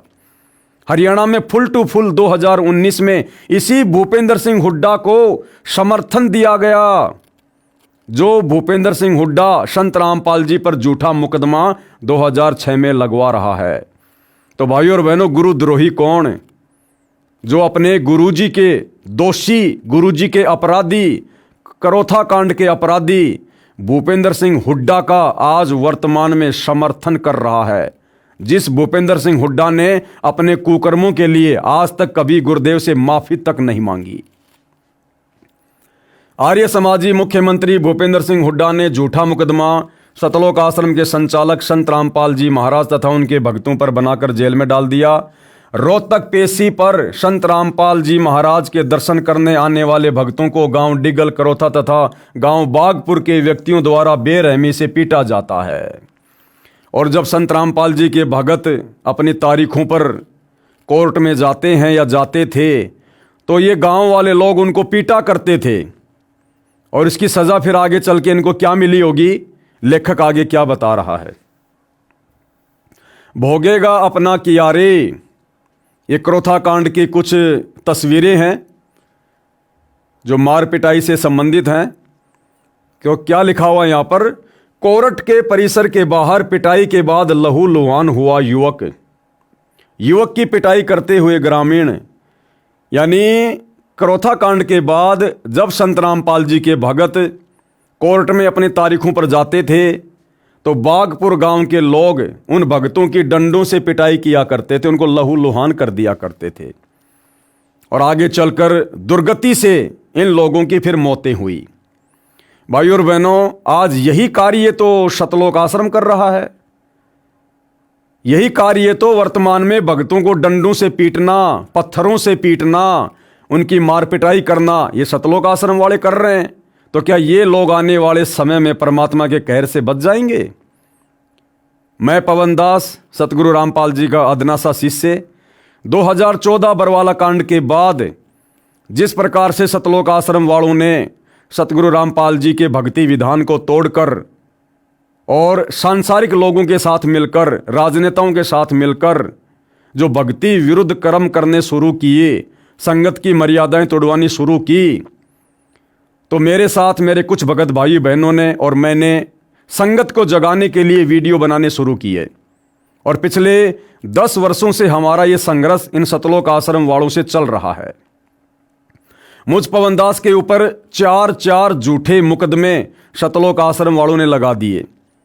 और मैं पवन दास जब 12 अगस्त 2025 को अपनी पेशी पर हिसार कोर्ट में गया, साथ में जयपुर से 2 भगत मेरे साथ थे, तो इन्हीं सतलोक आश्रम वालों ने, सतलोक आश्रम धनाना वालों ने, चांद राठी जो कि सतलोक आश्रम का मीडिया प्रभारी है, उसने अपने गुंडे भेजे, बसंत सैनी और कुछ भक्तों को जो 10-12 की संख्या में थे, गाड़ी में आए थे। और हिसार कोर्ट के बाहर जयपुर से जो 2 भगत मेरे साथ गए थे तारीख पर, भगत मुकेश दास, भगत मनोज दास, उन दोनों की इन लोगों ने किस प्रकार से बेरहमी से पिटाई की हिसार कोर्ट के बाहर पेट्रोल पंप पर, जिसका वीडियो हमने बाद में पेट्रोल पंप वालों से लिया, जो वीडियो आप जी देख रहे हैं। तो ये सारनाम प्राप्त भगत सतलोक आश्रम धनाना वाले, ये बसंत सैनी गांव गांद्रा जिला रोहतक वाला, जो अपने कुछ अन्य साथियों के साथ, जो कि सारे के सारे भगत हैं, और हम हिसार की तारीख पर गए लोगों को किस प्रकार से बेरहमी से पीट रहे हैं।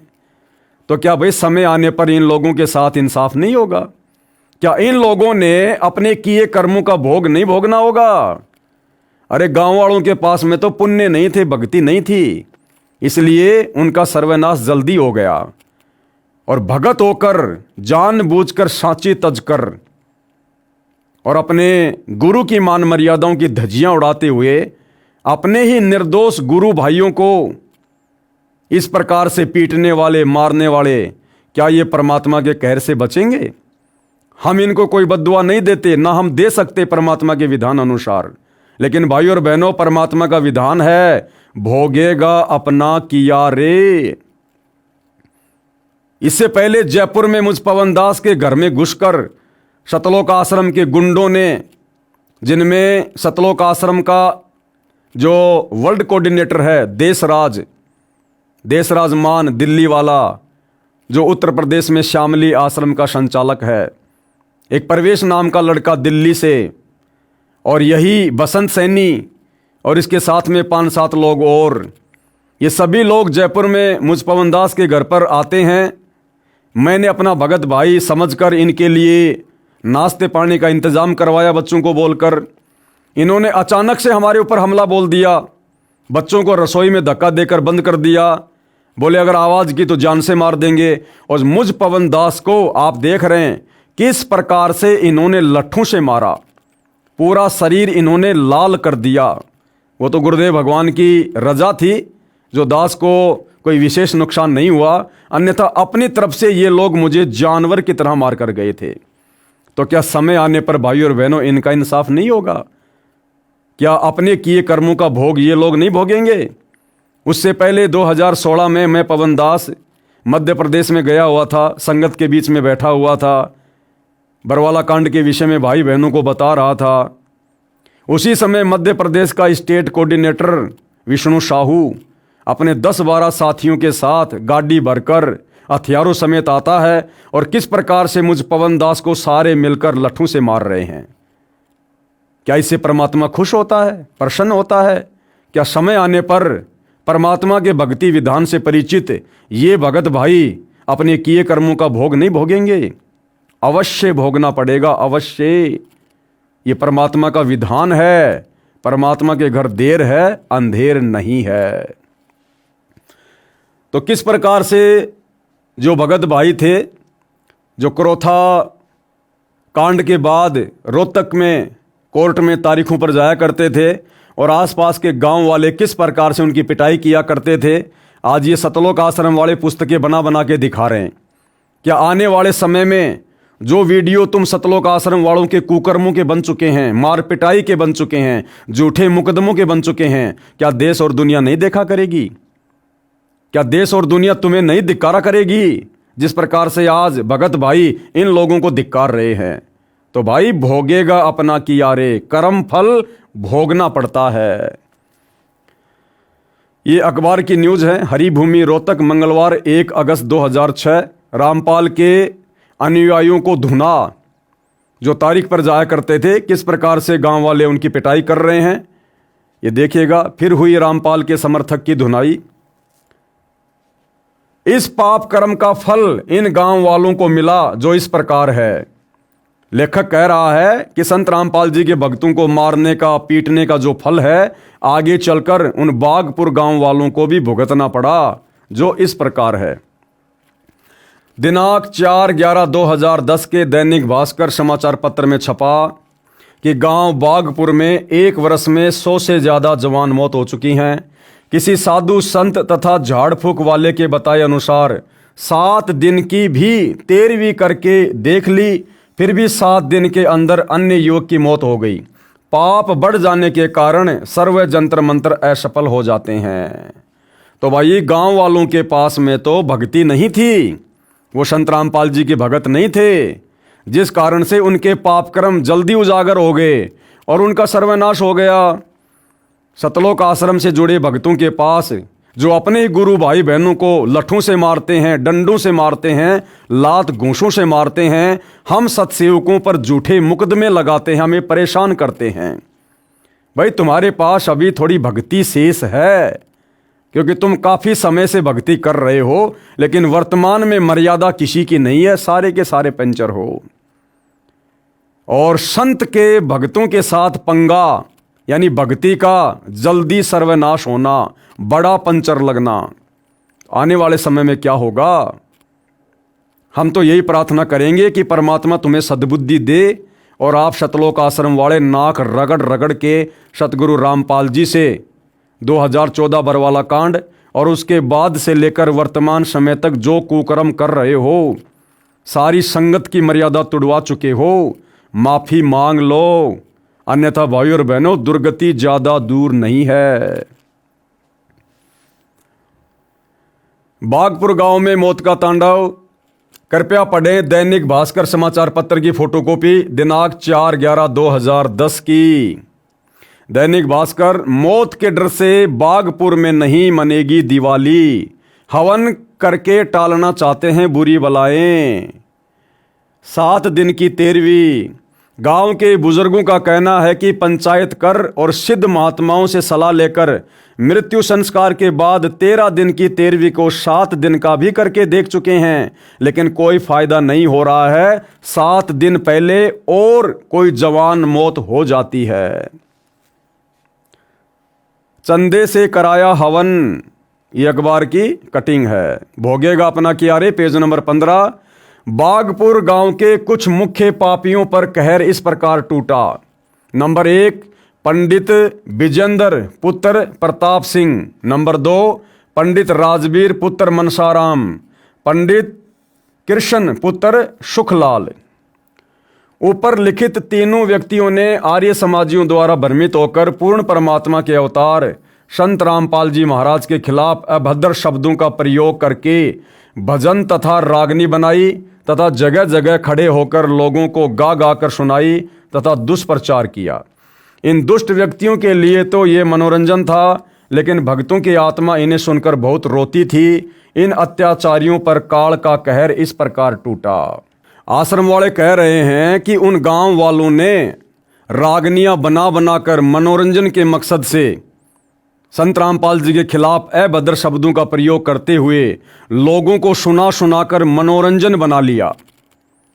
उन लोगों के लिए तो वो मनोरंजन था, लेकिन भक्तों की आत्मा रोया करती थी।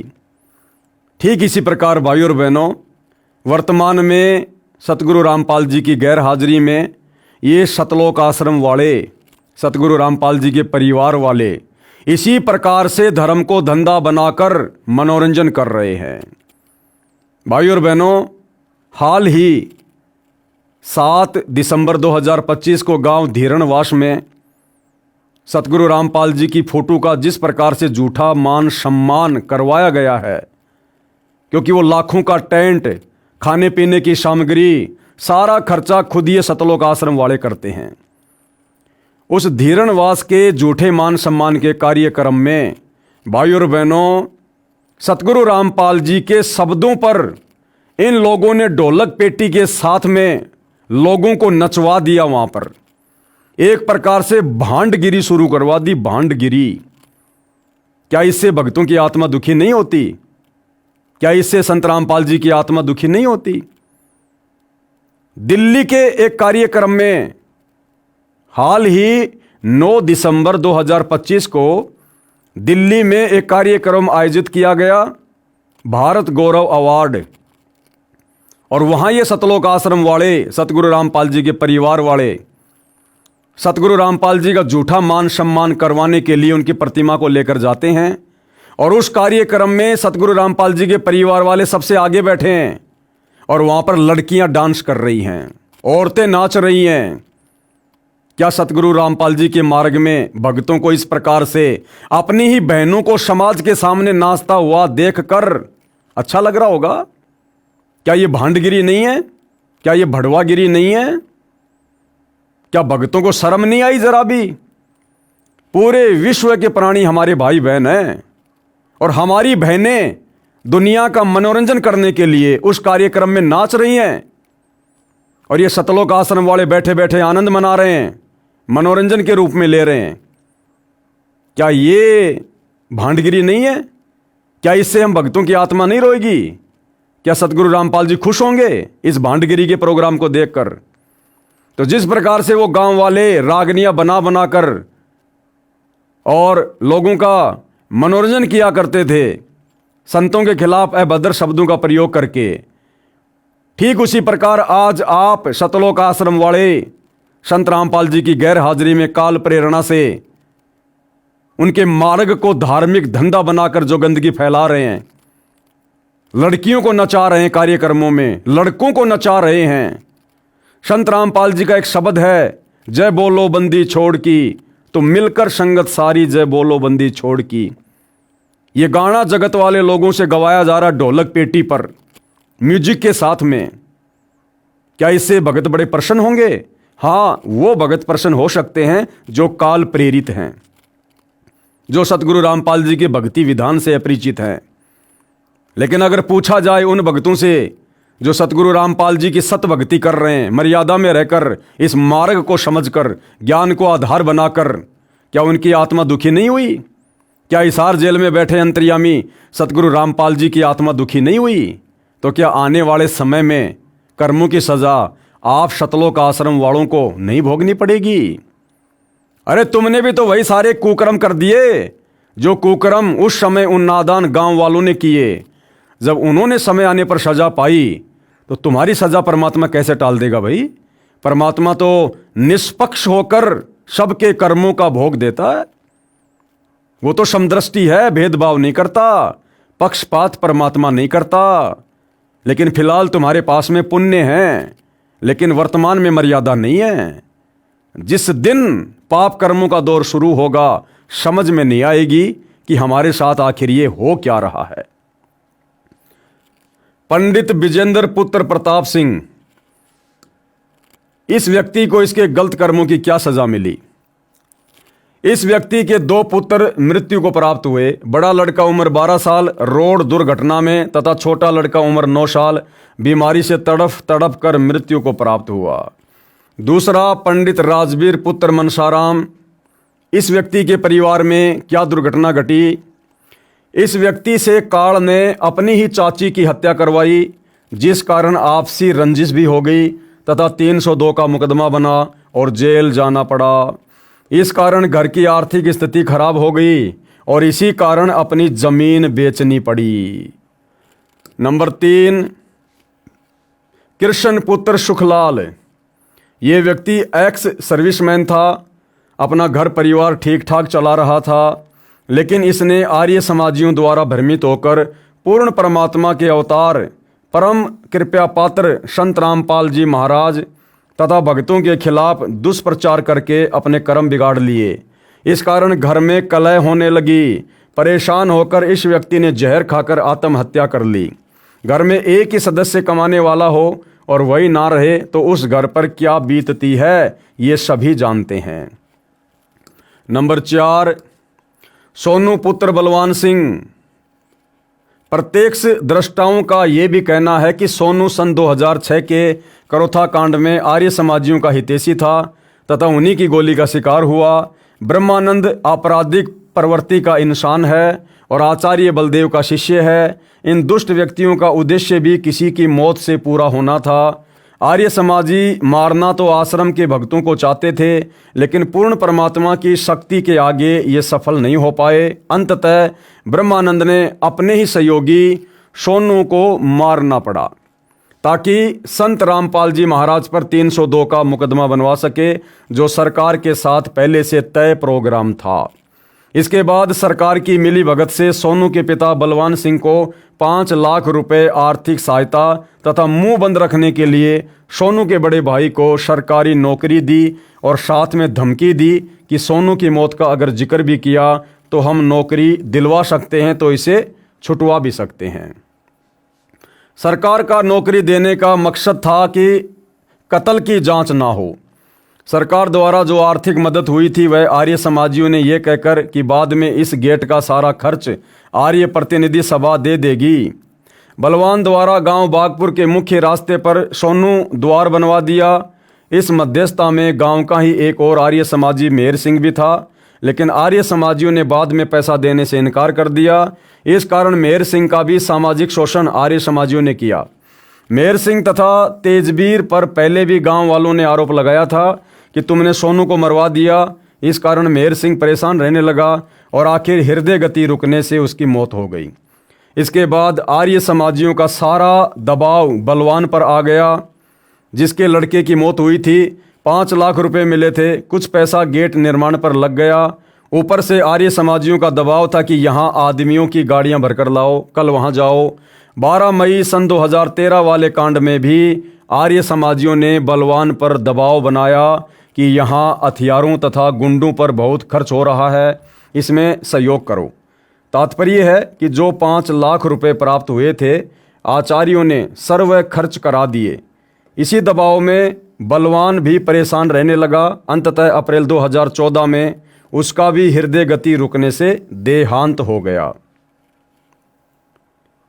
चांद सिंह पुत्र दीपचंद, इसके परिवार पर क्या कहर टूटा।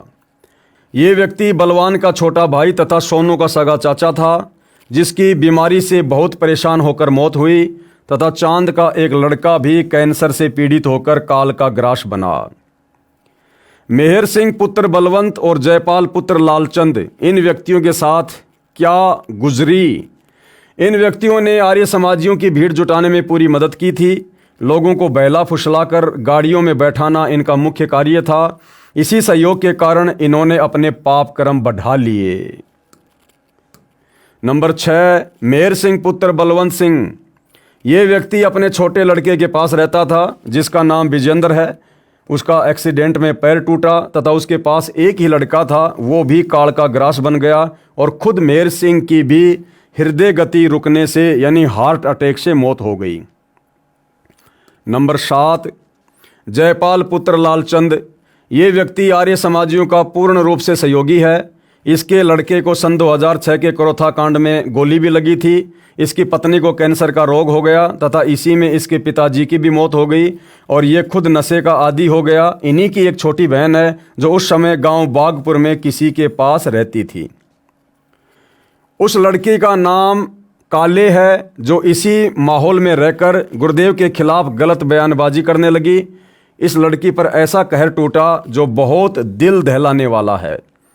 इसके 2 बच्चे, एक लड़का तथा एक लड़की थी। लड़का हरियाणा पुलिस में लगा हुआ था। दोनों की ही रोड दुर्घटना में मृत्यु हो गई। इस लड़की का घरवाला पहले काल का ही ग्रास बन चुका था। अब यह लड़की परिवार के 4 सदस्यों में अकेली बची हुई थी। नंबर 9, नसीब पुत्र सतबीर सिंह। ये लड़का भी विरोध करने में अग्रणी था। ये भी पूर्ण परमात्मा के खिलाफ बोलता था। इस पर भी काल का कहर टूटा तथा 302 के मुकदमे के विरोध में जेल जाना पड़ा। आर्य समाजी आचार्य बलदेव विजयपाल सतवीर शास्त्री तथा अन्य 12 मई 2013 को पुनः सतलोक आश्रम पर आक्रमण करने में सहयोग देने के लिए गांव बागपुर में गए तथा गांव इकट्ठा किया और अपना घटिया मंसूबा बताया, तो बागपुर की पंचायत ने कहा कि हम तो उसी दिन को पछता रहे हैं जब 12 जुलाई 2006 को तुम्हें सच्चा व्यक्ति जानकर गांव से कई गाड़ियां भरकर आदमी लड़ाई के लिए भेजे थे। 12 मई 2013, जबकि करोथा कांड तो 2006 में हुआ था, लेकिन 12 मई 2013 को भाई और बहनों चंडीगढ़ हाई कोर्ट ने सतलोक आश्रम करोथा वापस सतगुरु रामपाल जी को सौंप दिया था और सतगुरु रामपाल जी ने वहाँ पर भक्तों को भेजा साफ सफाई के लिए। लेकिन आर्य समाजियों ने विरोध करना शुरू कर दिया और उसी सिलसिले में फिर आर्य समाज के प्रतिनिधियों ने, आचार्यों ने गांव वालों को बरगलाना शुरू किया कि हमने फिर से इकट्ठा होकर सतलोक आश्रम करोथा पर आक्रमण करना है। उसके बाद गांव वालों ने मना कर दिया कि भैया हम तो पहले की सज़ा वर्तमान तक भोग रहे हैं, अब हम आपकी बातों में नहीं आने वाले, अब हम आपकी कोई मदद नहीं करेंगे। गांव बागपुर के व्यक्तियों से भी कह दिया कि यदि कोई इनकी मदद करेगा और मारा गया तो गांव उसका साथ नहीं देगा। वहाँ से ये आर्य समाजी दुष्ट आचार्य अपना समूह लेकर लौटे। इसी गांव बागपुर में हो रहे कहर का सर्वे हाल लिखें तो एक अलग से पुस्तक बन जाए, इसलिए बुद्धिमान व्यक्ति को संकेत ही पर्याप्त होता है। तो भाई और बहनों, 2006 का करोथा कांड और उस करोथा कांड में संत को सताने में और संत के भक्तों को सताने में जिस प्रकार से लोगों ने अपनी अपनी भूमिका निभाई और आगे चलकर किस प्रकार से अपने कर्मों का फल भोगा, ये आप भाई बहनों से बिल्कुल भी छुपा हुआ नहीं है। इस पुस्तक के माध्यम से धीरे धीरे सार्वजनिक हो रहा है। ठीक इसी प्रकार भाई और बहनों, परमात्मा का विधान सर्व के ऊपर अटल है और सतलोक आश्रम मैनेजमेंट हरियाणा ने खुद सतगुरु रामपाल जी के परिवार ने, जो सन 2014 बरवाला कांड का मुख्य दोषी है, अन्यथा ये लोग बताते क्यों नहीं कि बरवाला कांड 2014 का दोषी कौन है। इन्होंने खुद ही मनमाने कार्य करके, परमात्मा के विधान को तोड़ के, अहंकार में चूर होकर राष्ट्रीय समाज सेवा समिति जैसा संगठन बनाकर संत रामपाल जी के बोले वाले भक्तों को काले कपड़े पहनाकर, कमांडो बनाकर, उनके हाथों में हथियार देकर, लठ देकर, पत्थर देकर, पेट्रोल बम देकर प्रशासन के सामने खड़ा कर दिया मरने और मारने के लिए, और झूठा आदेश बता दिया संत रामपाल जी का कि गुरुजी चंडीगढ़ की तारीख पर नहीं जाना चाहते हैं, इसलिए हमने किसी भी हाल में पुलिस को आश्रम के अंदर आने से रोकना है, और यदि आज किसी भगत की मौत हो गई तो वो सीधा सतलोक जाएगा। यहाँ तक झूठ इन आश्रम वालों ने फैलाया और किस किस प्रकार के झूठे बयान बरवाला कांड के समय सतलोक आश्रम के मीडिया प्रभारी लोगों के द्वारा दिए गए। यदि आपको दास वो सारे बयान सुनाने लगे तो भाई और बहनों 1 घंटा बीत जाएगा। 1 घंटा कैसे बेहुदे बयान, बिना सिर पैर के इंटरव्यू इन लोगों ने बरवाला कांड के समय दिया। सतगुरु रामपाल जी का छोटा भाई महेंद्र सरेआम वहां पर मीडिया के सामने झूठ बोल रहा है कि संत रामपाल जी सतलोक आश्रम बरवाड़ा में नहीं है, हमने उनको परसों ही बाहर हॉस्पिटल में शिफ्ट कर दिया। क्या आवश्यकता थी इतना बड़ा झूठ बोलने की, जबकि 2 दिन बाद दुनिया ने देखा कि संत रामपाल जी उसी सतलोक आश्रम से अरेस्ट हुए हैं। हमारे साथ संत रामपाल जी के भाई महेंद्र दास भी मौजूद हैं। इनसे जानेंगे, महेंद्र दास जी, अचानक से हालात काफी बिगड़ते नजर आ रहे हैं, तो ऐसे तो काफी नुकसान होने की आशंका है। ऐसा हम तो शांतिपूर्ण तरीके से बैठे हैं, अपने आश्रम के अंदर हैं और ये बल प्रयोग करना चाहते हैं, हमें नाजायज तंग कर रहे हैं। लेकिन आश्रम के लोग भी जैसे टकराव की स्थिति में नजर आ रहे हैं, तो क्या कोई बीच का रास्ता नहीं निकल सकता?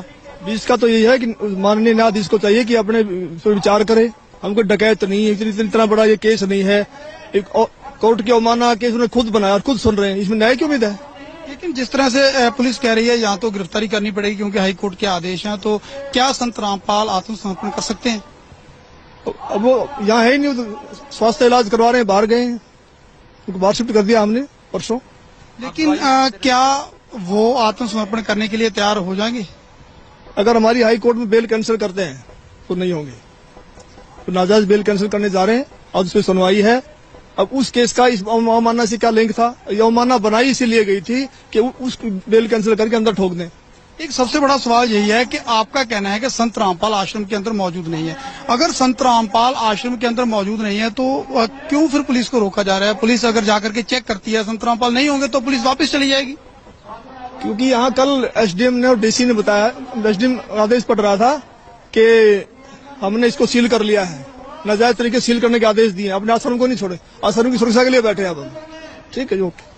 तो ये थे महेंद्र दास, संत रामपाल के भाई हैं और जो आश्रम के प्रवक्ता राज कपूर ने हमसे बात की। इनका कहना है कि आश्रम के लोग किसी भी हाल में पीछे नहीं हटेंगे, यानी कि अगर पुलिस आगे जाएगी तो इनका कहना है कि यह लोग अपनी जान तक देने के लिए तैयार हैं। यानी कि सीधा सीधा कह सकते हैं कि टकराव की स्थिति यहाँ पर पैदा हो चुकी है। अब देखना होगा कि ऐसे हालातों में आखिर इस मामले का निपटारा कैसे होगा, कैसे हाईकोर्ट के आदेश का पालन होगा और कैसे हो पाएगी संत रामपाल की गिरफ्तारी। कैमरामैन सुमित क्लियर के साथ नृपिंदर सिंह ब्राड़, एबीपी न्यूज बरवाला, हिसार। सतलोक आश्रम का एक अन्य मीडिया प्रभारी जिसका नाम है राज कपूर उर्फ प्रियतम सिंह, उसने बयान दिया कि आने वाली 17 तारीख तो क्या, उसके बाद भी हम सतगुरु रामपाल जी को किसी भी झूठे मुकदमे में कोर्ट में तारीख पर नहीं जाने देंगे। और अगर सतगुरु रामपाल जी खुद भी तारीख पर जाना चाहेंगे, शब्दों पर ध्यान देना भाई और बहनों, आप बालक नहीं हो।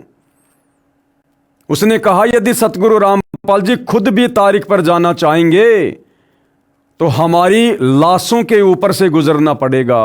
रामपाल जी महाराज के खिलाफ प्रशासन ने यदि कानून की आड़ लेके, न्यायालय का भय दिखा के यदि कोई उन्हें फंसाने का प्रयास किया, उन्हें गिरफ्तार करने का बीमारी की हालत में प्रयास किया, तो हम अपनी जान देकर उसका विरोध करेंगे। और उसके बावजूद यदि संत रामपाल जी महाराज भी इस हालात में खुद न्यायालय जाना चाहें तो संत रामपाल जी महाराज को भी हमारी 1 लाख लोगों की लाशों के ऊपर से गुजरना पड़ेगा। ये आज हमने निर्णय लिया है सर। इसलिए किसी भी सूरत में 17 तारीख तो क्या, उससे आगे भी हम संत रामपाल जी महाराज को किसी भी झूठे मुकदमे में न्यायालय में उपस्थित नहीं होने देंगे जब तक हम जिंदा हैं। 1 लाख लोग, ये 25 लाख भारत के अन्य हिस्सों में रहते हैं, वो सब के सब मरना पसंद करेंगे अन्याय को सहन करने के बजाय। तो ये गुरु भगत हैं या गुरु द्रोही हैं? और इन्होंने ऐसा किया भाई और बहनों, बेचारे निर्दोष भक्तों को पुलिस के हाथों मरवा दिया। और उन हत्याओं का मुकदमा किसके सिर लगा? सतगुरु रामपाल जी के। आज पिछले 10 वर्षों से हिसार जेल में सजा कौन काट रहे हैं? सतगुरु रामपाल जी। और ये सारे के सारे नालायक व्यक्ति अपनी अपनी जमानत करवाकर आज उसी परम संत के नाम पर बोली भाली संगत की भक्ति विरुद्ध कार्य कर करके मर्यादा तोड़वा रहे हैं। तो भाई और बहनों, समय आने पर इन लोगों के साथ में क्या होगा ये भी छुपा हुआ नहीं है। आने वाले समय में लोगों को पुस्तकें लिखने पड़ेंगी, पुस्तकें, कि किन किन नालायक भक्तों ने, सतगुरु रामपाल जी के परिवार ने, उनके रिश्तेदारों ने, भाई बंधुओं ने संत जी के जेल में रहते सहते बाहर जो भक्ति विरुद्ध कर्म करके संगत की मर्यादा तुड़वाई, काल की गोद में बैठाया, आगे चलकर उन लोगों को क्या क्या कष्टों का सामना करना पड़ा, कैसी कैसी यातनाएं भोगनी पड़ी। आने वाली पीढ़ियां भी सावधान रहेंगी, सावधान, कि परमात्मा ऐसी गलती हम नादानों से कभी भूलकर ना हो जाए जो गलतियां इस काल ने आपके कलयुगी परिवार से करवा दी, इन बड़े बड़े भक्तों से करवा दी। तो भाई और बहनों, इतिहास बनेगा, इतिहास। तो आज की वीडियो में भाई और बहनों, पूज्य गुरुदेव भगवान के आशीर्वाद से केवल इतना ही। इस पुस्तक भोगेगा अपना किया के ऊपर वीडियो बनाने की श्रृंखला जारी है। कल हम फिर से इस पुस्तक पर वीडियो बनाएंगे, आप जियों के समक्ष आएंगे और बहुत सारी सच्चाई और बहुत सारी शिक्षा इस पुस्तक के माध्यम से हमें जानने और समझने को मिलेगी। और भविष्य में हम भी सतर्क रहेंगे कि जो गलतियां काल प्रेरणा से गुरुदेव के ज्ञान को आधार ना बनाकर गुरु को अपने जैसा मानुष मानकर हमारे ही भगत भाई बहनों ने की, सतलोक आश्रम वालों ने की, ऐसी गलतियां निकट भविष्य में हमसे कभी ना हो जाए तो हम सतर्क भी रहेंगे। और सतर्क रहेंगे तो मर्यादा टूटने से बचेगी, और मर्यादा टूटने से बचेगी तो हमारी भक्ति भी फलेगी और फूलेगी। तो भाई और बहनों, आज की वीडियो में केवल इतना ही। गुरुदेव भगवान हम सभी को आशीर्वाद दें, सद्बुद्धि दें और हमें सत भक्ति मार्ग पर मर्यादाओं के साथ आगे बढ़ने की प्रेरणा करें। बंदी छोड़ सतगुरु रामपाल जी भगवान की जय हो।